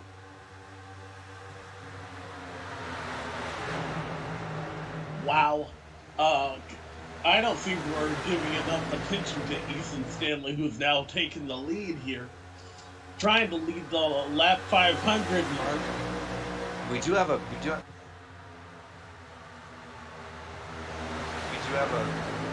report that Michael Hosek has blown his engine. He's all the way down on the grass. He's all the way down on the grass on the apron. Is this going to bring out a caution? It's way down on the apron. I don't think he's got enough speed to make that all the way back. Will it? Does that trigger a yellow? How come he can't just tow back? See, if it's gonna trigger a yellow, the moment he stops, it would trigger it if there's a car close. So that's why he wants to try and stay rolling. If he's gonna tow, he needs to pull down into the grass here and stop real quick and tow. But we'll see what he decides to do. I think he might have enough steam. It's might still be running enough. Even when you blow it up, it doesn't quit running completely. He's gonna put it in the grass though. That's definitely not gonna slow all his momentum. I'm sure. I mean, Michael's a smart guy. He's got Mike's got the clutch in for sure.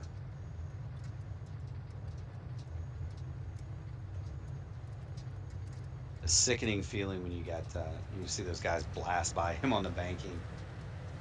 After all the work he's put in, you gotta feel, because you feel like you've done this much work. You want to be around at the end, man.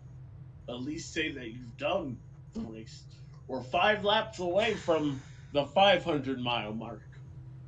Well, and that's something, that's something that I always felt, Josh and Alex and Dave, is making the distance. I remember the first 500-mile race. He may not make it to pit road. Yeah. First 500-mile. I assume what he's doing is doing everything he can to not bring out the car. He always has forward. He just stopped. Oh, and now he's towed. I just didn't know why, in my lack of knowledge of iRacing, why didn't he just tow back already? So, if you stop at certain points of the track in certain zones, you stop, it'll trigger yellow no matter what. Okay. There are other places where it won't. So, like where he stopped is not a triggering zone.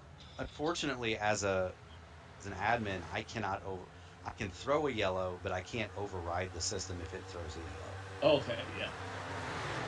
Also, by the way, it is very rare for admin to throw their own yellow. The only time you'll see that is at a road course where the track is blocked. Yeah. The system doesn't throw yellows at road courses usually. Ethan Stanley's driving away from Fody right now. Yeah, almost a full second up the road. Another Ethan, though, trying to make his name known, and the last person to win a 600 in Elite is Ethan Burrell. He's had everything thrown at him, including his own teammate. Spin him out. He's driven it back. Wouldn't that be a story of that 37 car? We were talking about him in victory lane at the end of this. Absolutely, and another story that's kind of coming back toward the front. I just watched old Jonathan Cutlip cruise right around the outside of Scott Crump, who's falling back on those older tires. Dad's falling back on the older tires. Staying out there definitely not the right move. This 5 car's coming up through there. He's up to 7th. He's picking up on Nick and It'll be interesting if we go green. When will these guys decide to pit?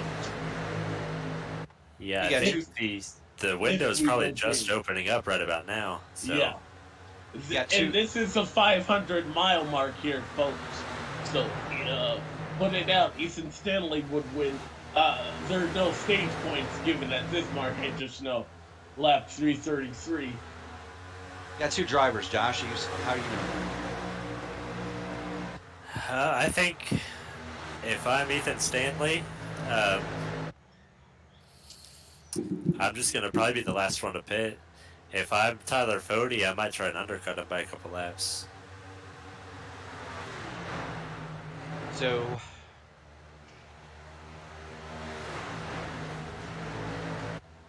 I'm gonna do a second's worth of math.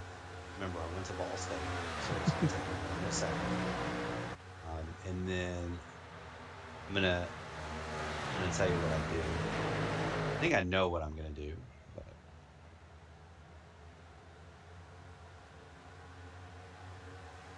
So last run of any kind, the tires fell off by about a second.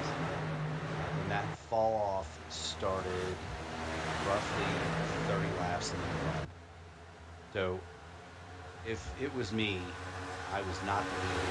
It would come in at exactly halfway through the run. So went back green at 317. That leaves us 83 laps.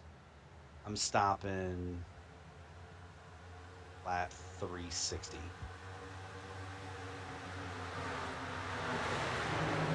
I'm gonna get because I want to get the maximum.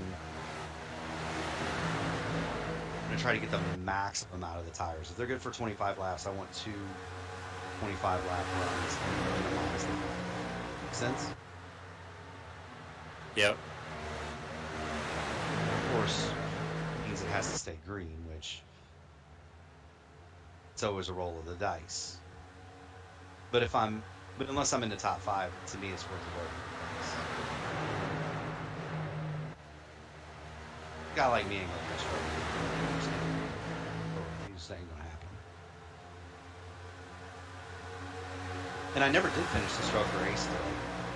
So anyway, it's a bunch of stories from the 60s and 70s, and they're told basically from the perspective of either A.J. Foyt or Curtis Turner. So the IndyCar persona in the book is Foyt, and the stock car persona is Curtis Turner. But it's interesting because one of the guys that wrote it, William Neely, was an biographer for a lot of names in racing. But most of the stuff that they talk about in the book actually happened. Just put Stroker did it as opposed to whoever actually did it. One of those being the time that Foyt got run over by his own sprint car at Terre Haute. Sure, Dave knows that story, an Indiana guy. Yep, I've heard it. A few times. I think everybody that was to a race in Indiana has heard the story of Foyt being run over by his own sprint car. Kind of required, ain't it? Yep, and like remember where they were when they saw Foyt try to fix a car with a hammer. Tyler Fody's run down Ethan Stanley and taken that lead back. If I'm Ethan Stanley, I think we talked about like the pit strategy a little bit ago. Like at this point, he's not going to beat the 40 on pace, so maybe he's going to do something different and decide to come on pit road here pretty soon. Essentially, it would be a game of chicken between those two as to win the pit. Essentially, I don't think you can rule out Ethan Burrell too.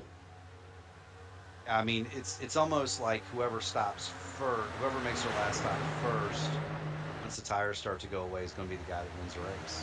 Yeah. But you also, are we done seeing the yellow flag? You don't want to be burned by that. Also very true. Ethan Stanley taking a look underneath Tyler Fody once again. But that high lane has been where we have seen most of the progress made. Yeah, we saw Ethan Stanley being pretty aggressive there. We know he can drive pretty aggressive. I got turned by him on Monday, so looks like Fody is clear of him, and he's just kind of going backwards now. But yeah, if I'm the 92, I'm maybe thinking about pitting. Now, who did you guys vote for best paint scheme, by the way? The 19. So that's a good looking car. 37, I would have wished he would have. I like Domino's Pizza.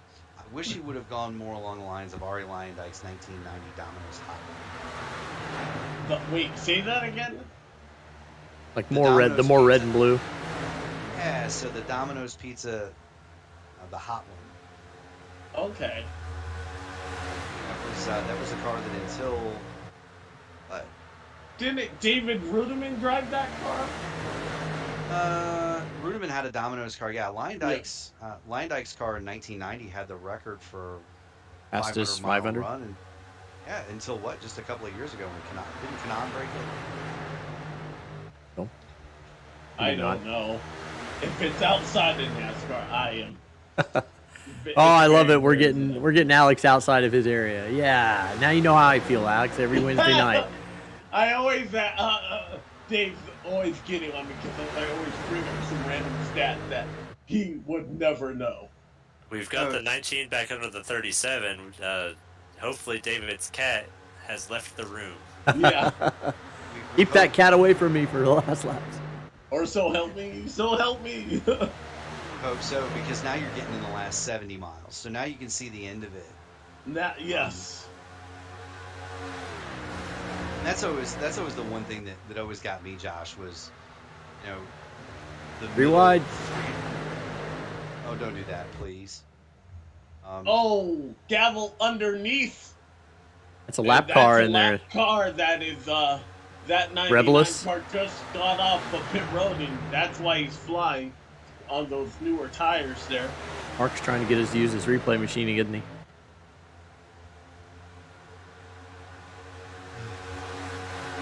Already urging him high.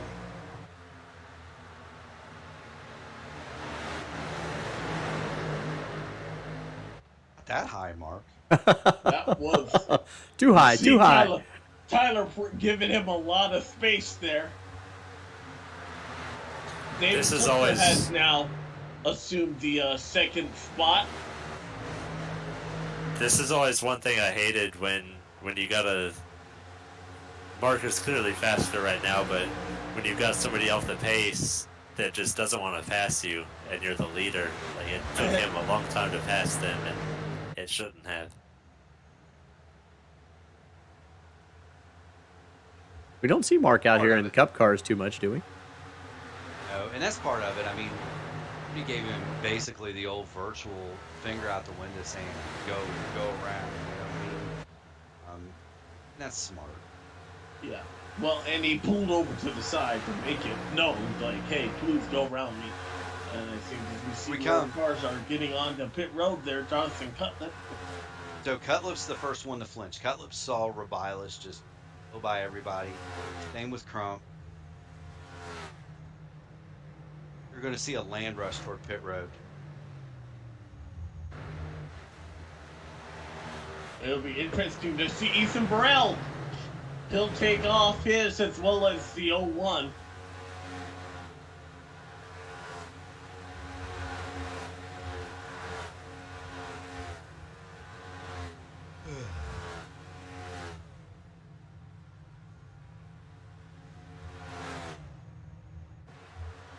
Fode's We coming hear this that. time. Yep, see if I would assume David's going to be right on his tail. Coming. Yep, David's coming with it. And so is, Great opportunity to make up time there on pit entrance too. Took her. But this is the money stop. You do not need to have a mistake. You cannot speed on pit road here. Yeah, you will not come back from it if you make a mistake here. Yeah. No, and I've got personal experience with that too, which I'll talk about here in a minute. Still strikes me as a little bit early game. You got Tucker coming off pit road before Tyler. Something happened that was long on the 40. Ryan Schultz got himself a black flag. It's going to have to be speed on pit road, I would assume. Doesn't tell me, but he's got a black. I'm interested to see if anybody is going to try and stretch it from that last caution, because that was right on the edge. Now, it is theoretically possible. And those guys who were stopping, you know, those guys who are stopping, they're lap down. So, you know, is this the dice roll that Josh Robin or Johnny Thomas or Chris Wright needs to win a race? So one dice roll we've just seen, the 19 took 2 tires. That would be why he beat Fode out. Yeah, so we got Chad on his bumper. So David will be he's kind of the unofficial leader right now. All right, here comes the 84. But Wyatt's not going to try to stretch it. this point, with everybody stopping, you would think that Josh Robin and Johnny Thomas and Chris Ryder kind of made their bed. Yeah. We're gonna run. Wouldn't that be something? My favorite ever top 5 came in the Colt 600 when Casey Mears won his only race back here in 2007. Do you know who else was in the top 5 with him, or do you know, Dave? That's what I started to say, because I know you wouldn't. But J.J. Yeley and Kyle Petty. That was a wild.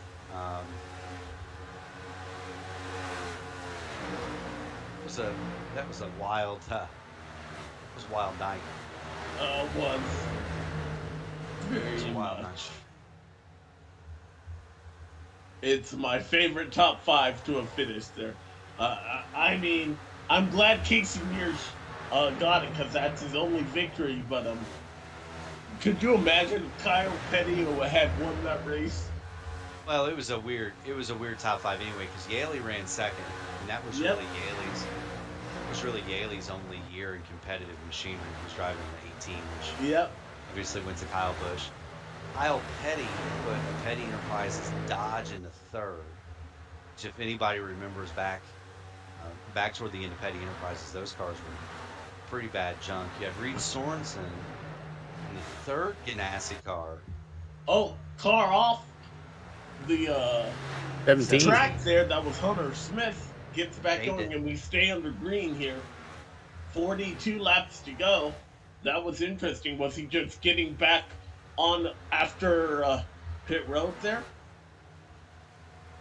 That would be my guess. It didn't trigger a black though, so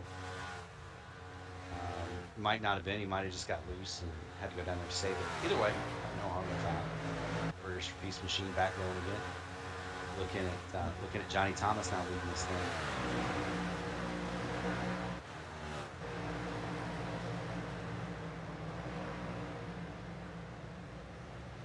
So, I am riding on board right now, just in my own private screen with Josh Robin. Guarantee you, he is trying to make it to the end. He is lifting way off, going into the corner. He's bringing the throttle back really slowly, and I don't think if he's going back full throttle at all down the straights. Just kind of watch.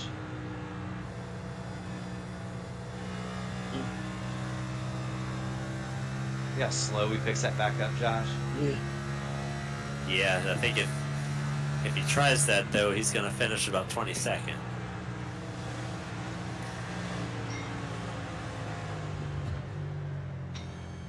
He's coming in. That leaves Johnny.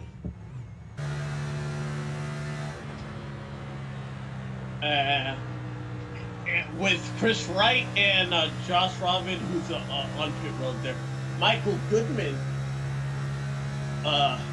now inside the top 5.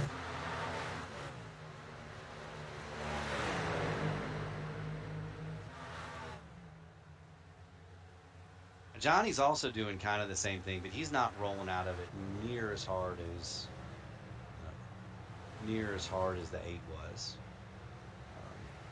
One thing I find interesting, I'm watching the lap times between David Tooker and Tyler Fode. Tooker's able to outrun Fode a lot of these laps on his 2 tires. I'm not sure that Fode's going to be able to get to him if it stays green. Oh, and you bring up an interesting point. It's fixed setup race. So a wedge, no air pressures, can't adjust anything on the car. 2 tires will adjust the handling. Yeah, that's true. Tooker just ran a 366 to Fode's 438, and that's not going to get it done. So we'll see. Oh, and maybe. And again, in my world, we take 4 tires, right? But I do know from limited stock car experience that 2 tires will adjust the handling. So Tooker do that intentionally as a handling adjustment, not just a out in front of Fody. I mean, yeah, that may have been a bonus, but maybe he knows that that's what he wants to have in his car late in this run. As the temperature continues to fall. That's one thing that that we wouldn't have done earlier. Everybody would have taken 4 tires 200 laps ago, but we've touched on the temperature of the track and the ambient and all that multiple times. It opens it up to being able to do pit strategies like that the later it goes, because the tires can handle it because they don't wear out as much.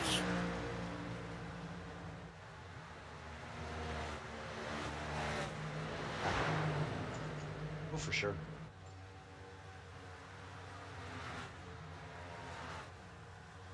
Fody did just run about a 10th quicker than David, but he's still about 5 seconds behind him, so a lot of ground to make up and only about 35 laps. They are, I mean, they are a second quicker than Johnny Thomas right now. Flip side of that is they're 25 seconds behind him. So if you're Johnny, I mean, you're obviously pot committed here, but I mean, is he doing his yellow flag dance, or? Yeah, yeah, Johnny, Chris, Rusty, Goodman, and Hanshaw, they're all doing that yellow flag dance right now. And I can tell you, David Tooker is the first that we know that went on pit road there and has fresh tires, but he's about 10 seconds, or excuse me, 20 seconds off the pace. Yeah, he's picking up about a second a lap. So at this pace, I mean, he would be there right about lap 380. But at some point, the tire situation is going to equalize. Yeah, I think if maybe even if I'm Tyler Fody, I might be doing a caution dance, because he might want to wait until those other guys pit, but I'm not sure he's gonna catch the 19. I like this call. I mean, if like Larry Mack says, if you follow the leader all day, all you're gonna do is follow the leader. Yeah, that's very true. I was actually talking to Chris Wright just before the pit cycle happened, and he was asking me what I thought, and I'm like, man, if you just follow him, you're gonna follow him. If you're gonna do something different, that gives you your best chance to win, and that's what he's done. Running long, he's hoping for a caution, and he can restart on the front row and basically tell David and Ethan and them that they gotta pass him. Well, and the other thing too that from talking to Johnny, he's got a different look on the car. Sponsor or just an agreement among friends or whatever, but the Cornbread Cowboy's on TV, and he's going to be on TV for a while yet, and that's something that all of us, we've got friends and we've got people that help us and support us. I led those 30 laps at Kansas. I wound up finishing 25th or whatever. And I got back and I was talking with Andy Dunwoody, who runs Black Magic, and I said, man, I'm sorry, I thought that was a winning ticket. And he said, no, that was great. You were on TV for 15 minutes. Keep doing that. You know what I mean? Because he's helping me, but he's helping me because it brings him business. So that's part of it too. I mean, I'm not saying that's why Johnny's doing this, but yeah. But hey, we're talking about him, and any press is good press. I don't know about any press. Well, I get it, but this press is good press. Yeah, I think Johnny knows that, one, I can either steal. He's thinking maybe he can steal a win right now, but I think more than anything, he's thinking maybe I can steal a top 5.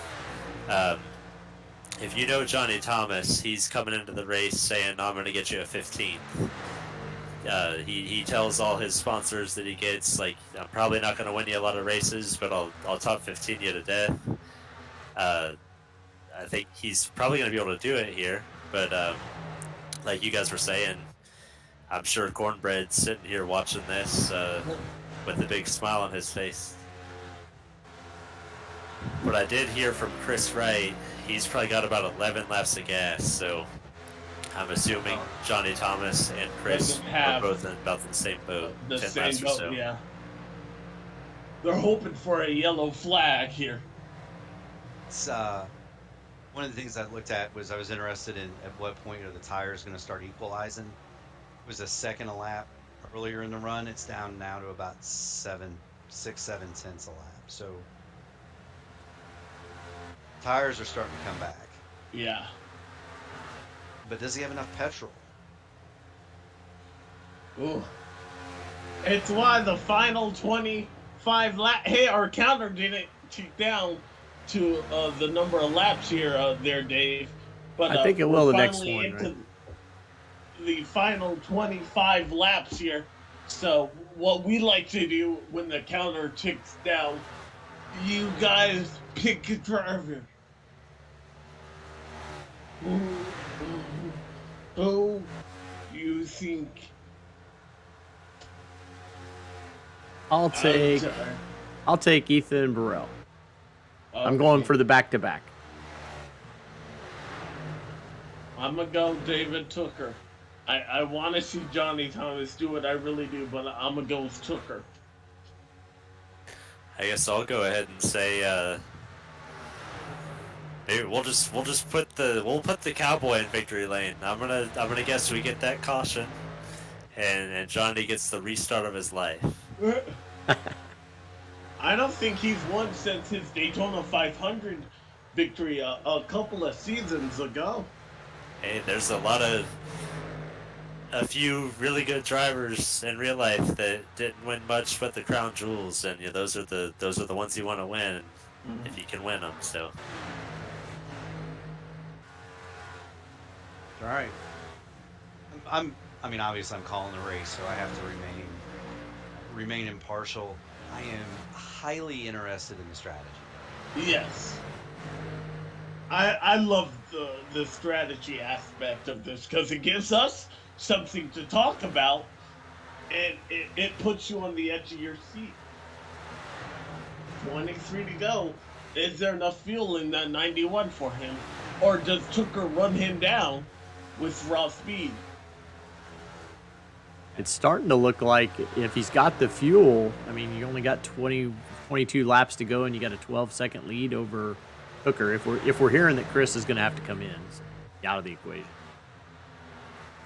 The way, if you wanted to talk about a guy that a long and successful career and didn't win much outside of Crown Jewels, remember that Lion Dyke character, Dave, that I mentioned earlier? He only won 4 IndyCar races. 2 of them were the 500. Okay, not the one that was on The Bachelor, right? But his dad, right? That would be the older. Yeah. I was trying to make myself feel younger for a minute that I only knew Arie Luyendyk Jr. No worries. 2 of them at Indy, 1 of them at Nazareth, and the other one would be the Fat Texas? Man Twins race. Yeah. Getting slapped from behind by AJ. That's right. He got smacked upside the head, but he won the race. Actually, we kept the trophy. It's still on display in his wine deal. And I got the money. Yep. So, no, very, very interested in the strategy.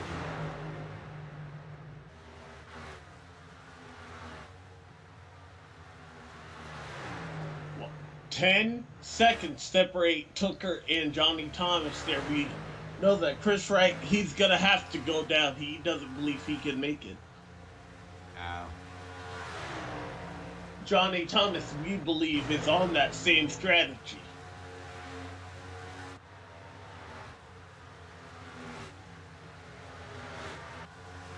My picks have been pretty good here. David Tooker is looking pretty good. 19 to go. Johnny Thomas coming in. Is coming in. So this is going to put this right in David Tooker's lap. He's running out. Oh, what did we say on Fuel Boys? About 80 laps. Yeah. Just ran. Last stopped at 3:15, so pretty close.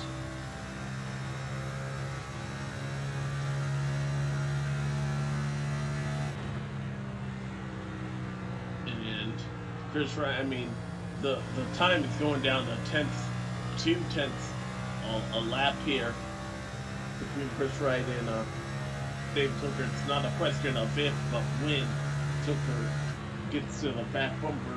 To be fair, Chris is on the same deal. He's coming this time. Chris is on the same deal as Johnny. I mean, he's essentially he's praying for a caution because he had a 20 place car. Yeah, and if the caution comes out, I guarantee everybody comes in, he inherits all that track position. All for naught now, though. Good job by them. Strategy did not just work out here, and David Tooker, perhaps that was the final lead change. I believe I have to bill you right. Josh, I don't think Burrell or Fody got the steam to catch him. You? No, I don't. I kind of thought there might have been a point where the 4 tires might have turned into the right call, but we haven't seen that. And if we do see it, it's going to be too late. What did Tooker take? Did he take 2 tires? Yep. I initially thought it was just a mistake maybe on the 40, but yeah, they were definitely just a difference in 2 tires and 4 tires. Could get him his second Coca-Cola 600 victory here. 15 to go, and are we done seeing the yellow flag? It hasn't flown since lap 3:15. Please no, I don't want to have to referee another penalty. Yeah, David Tooker's definitely hoping we've seen the last caution flag. This is going to be an abbreviated post-race show, by the way, because I got to get to sleep. I got real work in the morning. I echo that. I have to get up as well. So we might probably just talk to our winner here and then go off here. Well, if it finishes this way, we just talked to Ethan last night for winning the All-Star race, and we talked to Woody quite often. And I know we talked about that race within the race earlier. David Tooker and Tyler Fody are both part of the Memory Lanes Challenge, so David's looking good for that too. Oh, yeah. Wow. So that's an extra $50 here if he can hold on. It looks like he might do so. You saw Tyler Fody take second away from Ethan Burrell just a moment ago.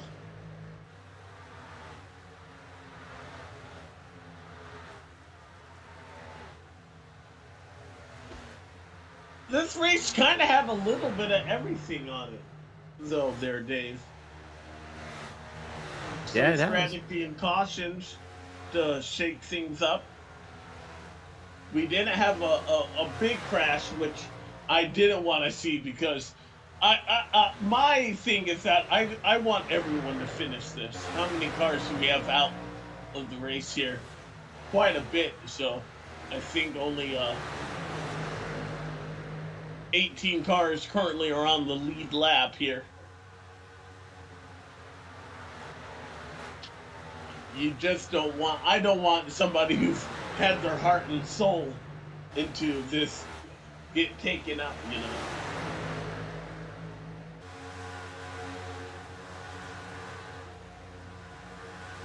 Although sometimes those are some of the most memorable races, but I'm pretty sure if Tooker were to bring it home, he would be A-okay with that.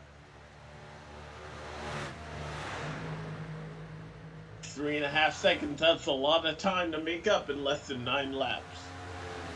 Foley is cutting into it, but not a lot. Not enough, I believe, to make that a noticeable gap, and not in 9 laps.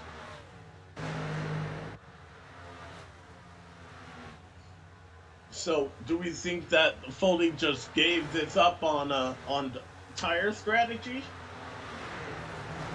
Yeah, I think he probably thinks he made the right call, and I would have probably agreed with him at the time, but I think he probably knows right about now. It's he needs a caution. Yeah. He is making up some time there, but Tooker he's not going to put a tire out of line here. You're talking about one of the best, and he's done it before. We saw this back in 2020. You know, I'm not gonna get after Fody for taking in 4 tires, because I'd have done the same thing. Honestly, I think it might have come down to a handling adjustment. Maybe Tooker, maybe Tooker knew that was what he needed to make the car drive like he wanted. Yeah.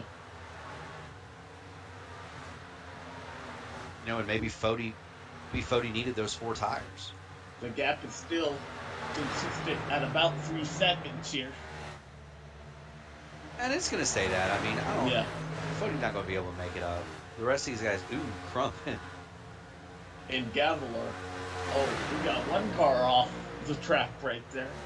That is one guy who will race you hard for 29 minutes, guy.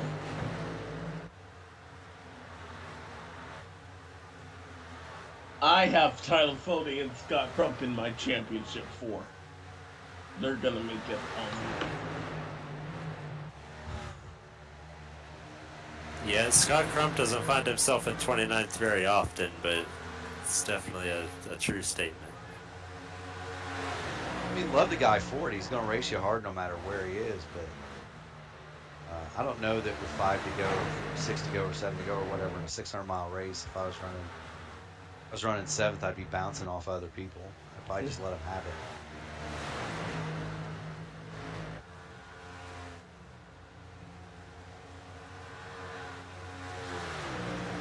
Four to go here. 2 minutes of green flag racing. So we're in the point now, by the way, the next flag would trigger a green-white checker. Or yellow would trigger a green-white checker, excuse me.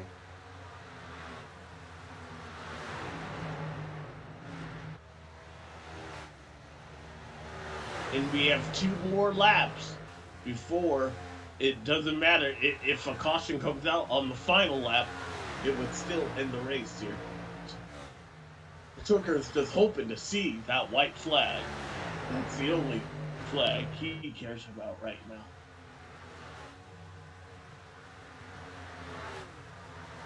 Yeah, I'm with you. I don't think we expected 2 tires, mainly because we haven't. Oh, but he took a gamble and it's gonna pay off here. 2 laps to go.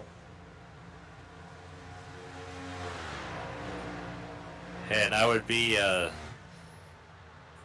remiss if we didn't bring it up one more time, but this was the car that turned the 37 earlier after his cat jumped in his lap. Teammates wrecked into each other. He finds himself coming to the white flag of the World 600 to lead. That is pretty cool. And he's gonna win the memory lanes challenge, and I guarantee you, at least one of us is gonna ask him about that cat. Yeah, maybe there was something to it. White flag in the air for David Tooker here. Going to become his lucky cat. Yeah, if there's I don't think he would have expected that. I can't wait to ask him about that. If they ever bring the Elite Racing Hall of Fame back, maybe that cat will be the first inductee. At lap Through 147. turns 3 and 4 for the final time, David Tooker, the 2-tire call is going to get him his 2nd World 600 win. Congratulations. Yeah, that was definitely the call of the night. Probably call of the season right there. That was pretty impressive what he just did on that final run.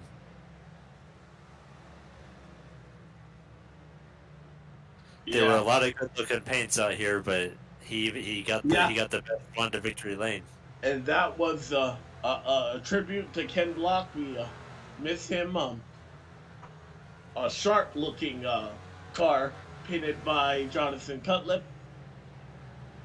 You see a lot of there's Jonathan gonna give his car a little congratulation tap. Cutlip finished third there, and Fody in second. We'll see if we can talk to David Tooker. As I said, this will have to be abbreviated because my significant other is already wedded. Is telling me to shut up.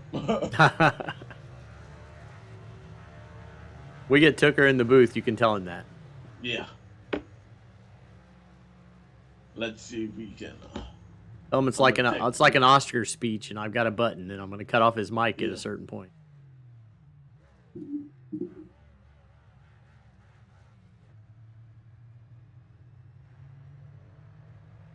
I just texted him. I don't know how instant that is, but yeah, second time in 3 years that 19 car and Pro Edge Racing. This is their third straight, I believe. Coke 600 win. 2 with Tooker and 1 with Ethan Burrell, who won this race last year. Burn it down.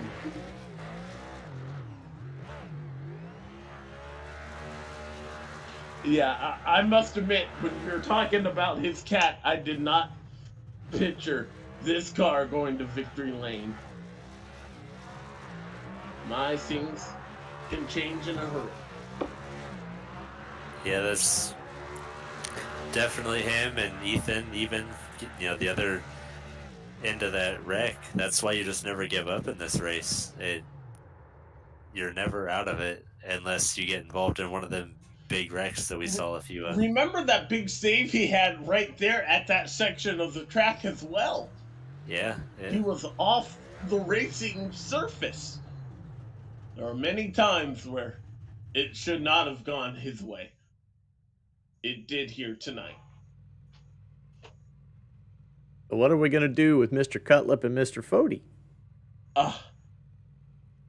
If they're here, we'll give them one question each one. Okay, we'll start with. There's Mr. Cutlip. Cutlip, can you hear us? Yes, I can. Congrats on bringing it home in third place. Thanks, man. That was a tough race. Why? What did you need more out of your car? And talk about that strategy to getting you into third. The car was great. I couldn't have asked for a better car. I just wish I didn't lose track position towards lap 300. I just got loose and just lost a ton of spots and never really could recover back from that. We saw that. We were riding on board. There's not to bring it up there, but yeah, we hit on that, John. Did you think right when it happened that I know I said that that's not the point in time in the race that you want to be going backwards. You want to have yourself set up at the front. Do you think that was just kind of the nail in the coffin for your race? I mean, you recovered, but yeah, I definitely think we would have had a chance at the win. It's so hard to pass at the nighttime. We lost a few spots. We dropped back to 12th, and we were able to make our way back to about 6th and took 2 tires at the end, which got us up to 3rd, but I definitely wanted more than 3rd. Yeah, it was definitely a very solid race for you. There's a lot of good guys that can't even finish this race. And, if you go back and watch this, we talked pretty highly of you about halfway through the race. So thank you. I appreciate it. Any shout outs or anything you want to make? My team at Fueled Up, Pro Edge, they've been huge for getting me here, like you and everyone else. Now we're a tight-knit group. Garrison Hogan's been huge here. His breakdown of the line here is just such an advantage. We also picked your livery. We know it's on the winning car. That was a sharp-looking car that you gave Tooker tonight. Yeah, I'm super happy that Tooker got the win. He was fast. He came up late and was lights out at the end. All right, there. Well, congratulations, man, and go get him at Daytona next week. Gonna try it. It's gonna be fun. Hopefully, we can put a show on for you guys. Alrighty, let's see if we can get Tyler Fody. Is he in here? Yep. Tyler, man, you look like you did everything right. Unfortunately, it looked like strategy got the best of you. Walk us through that final pit stop and taking 4 tires instead of 2. Yeah, this sucks. There's no other way to put it. Yeah, I didn't get the memo that everyone was doing 2 tires, I guess. They left me out of that call. But I honestly, even when they did take 2, I was thinking, and I was just talking to Tucker about this, I was like, there's no way, with like 55 laps, whatever the run was, there's no way that those left sides are going to hold up and we're going to be equal. But sure enough, I mean, literally it wasn't until like 5-10 laps to go, we were running the same exact lap times. I couldn't believe it. So, I mean, props to them for pulling that one out of the bag, but man, it sucks so bad, especially on the longest night of the year, to be where we were and then to have this happen. But again, I mean, can't complain too much about it. It was a strategy thing, and props to them. You are still the championship leader here. We go into the playoffs at Daytona, after Daytona next week here. You've got to be thinking championship on your mind. What's that like for you? Yeah, to be honest, I wasn't thinking too far ahead past this race. I really, of all the races we have, this is one that has still eluded me for all these seasons. And yeah, I wasn't thinking too far past that. But yeah, I mean, now we got Daytona, which will be a fun one, and then just kind of maintain the points buffer through the playoffs, and hopefully have a spot at the end of the season. That's all you can ask for.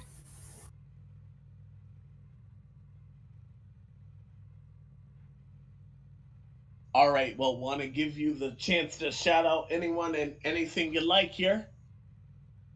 Yeah, the Lake Norman guys, as always. Overall, we had some really good speed. The results weren't all there. We had some guys run into trouble between Kwame and Massey, but they were really fast early on. Chris Wright was trying some different strategies. He got caught out on the wrong one there at the end. But Gavel and Robin maintained and were able to get a top 10 at the end, so shout out to them.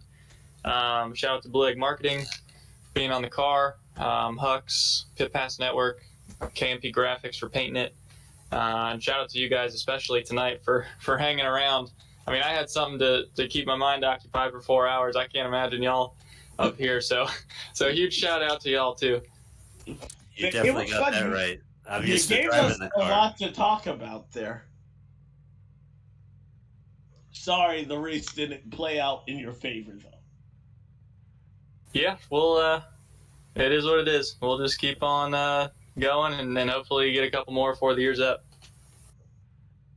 All right, Tyler Fody, second place and first runner-up here. Now let's see if we can talk to the winner tonight here, David Tucker. David! Alex! Congratulations, man. How does it feel to get your second Coke 600 win? I don't really have the words to describe the feelings other than we did it. Oh my god, that was the longest 50 lap run of my career. That was holy crap. Oh my gosh. Huge shout out to everybody on this team. I'm out of breath. The race just ended, but I'm exhausted. I'm out of breath. I'm dehydrated. I'm struggling to do this interview, but words can't explain how happy I am right now. Well, because I've been, the voice of this series for a long time. I don't think I've ever heard the excuse of a cat getting onto you. What went through your mind when you spun out your team owner? Oh my gosh. I sat that entire race. From that moment that happened, I sat there the entire race with just guilt on my shoulders. I felt so bad. He was having such a good run, and even though luckily it was very early on in the race, so he was able to make a comeback. But Ethan was so fast. I mean, he basically was coaching me the last 50 laps, trying to help me manage my stuff, manage my tires, because he knew Bodie had 4 coming off pit road, and he was a big help tonight. He kept me in check that last 50 lap run and really helped me keep the tires on it, and just was a great what was the tool call? right at the end there. Did you decide that you were gonna do 2 tires, or did he tell you to take 2 tires? It was kind of a mixed strategy. Part of me was like, I need to do something different. I'm out of the points. I'm on the outside looking in, and if I get a win, it definitely boosts my chances, if not puts me in the playoffs. Yeah. And I saw last night in the All-Star race, Ethan won the All-Star race on 2 tires with the 20 lap run to the end. So I was like, if tires can hold up at least 20 laps compared to 4, they can hold up 50 over a long run with saving and managing. So. But he definitely not forced the call, but he definitely promoted the call there right at the end, and I didn't really have a better option. I had to take that. That was the race winning call, and luckily we're in victory lane doing this interview right now. So very happy for that. I'm so happy for you, man. It's glad to talk to you here, and I know that this win means a lot here. I don't want to steal the interview. Do you guys have any other questions you would like? Yeah, I was just thinking, Fody told us that he got left out of the strategy call to take 2. Did it ever cross your mind that you should tell Fody that you were going to take 2? Absolutely not. I don't see a Pro Edge sticker on his car, so as far as I know, the goal is to beat him. That's what I was thinking. He's like, oh, they didn't give me the heads up on that, but I'm like, well, I didn't think you'd get it. But one other thing I had, we about halfway through the race, we gave your paint scheme the paint of the race. Like, we didn't even debate it. We just said it's gonna be the 19. We know John does the paintbrush, but did you kind of come up with the inspiration for it, or how'd that come about?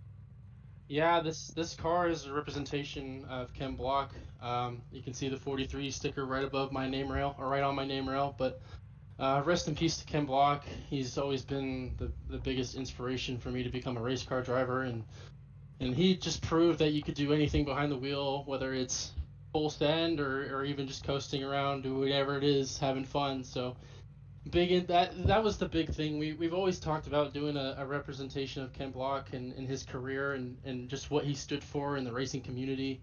And I felt no better way to do it than pick a paint scheme of his, and we were able to do it in Victory Lane, get it in Victory Lane tonight for him, and just everybody on this team. But I for a while I felt like he was driving the car that last 50 laps. He was definitely up there rooting me on. So rest in peace to Ken Block, and love goes out to all of his friends and all his family. It's a really tragic accident that happened to him, and just very happy to put in Victory Lane.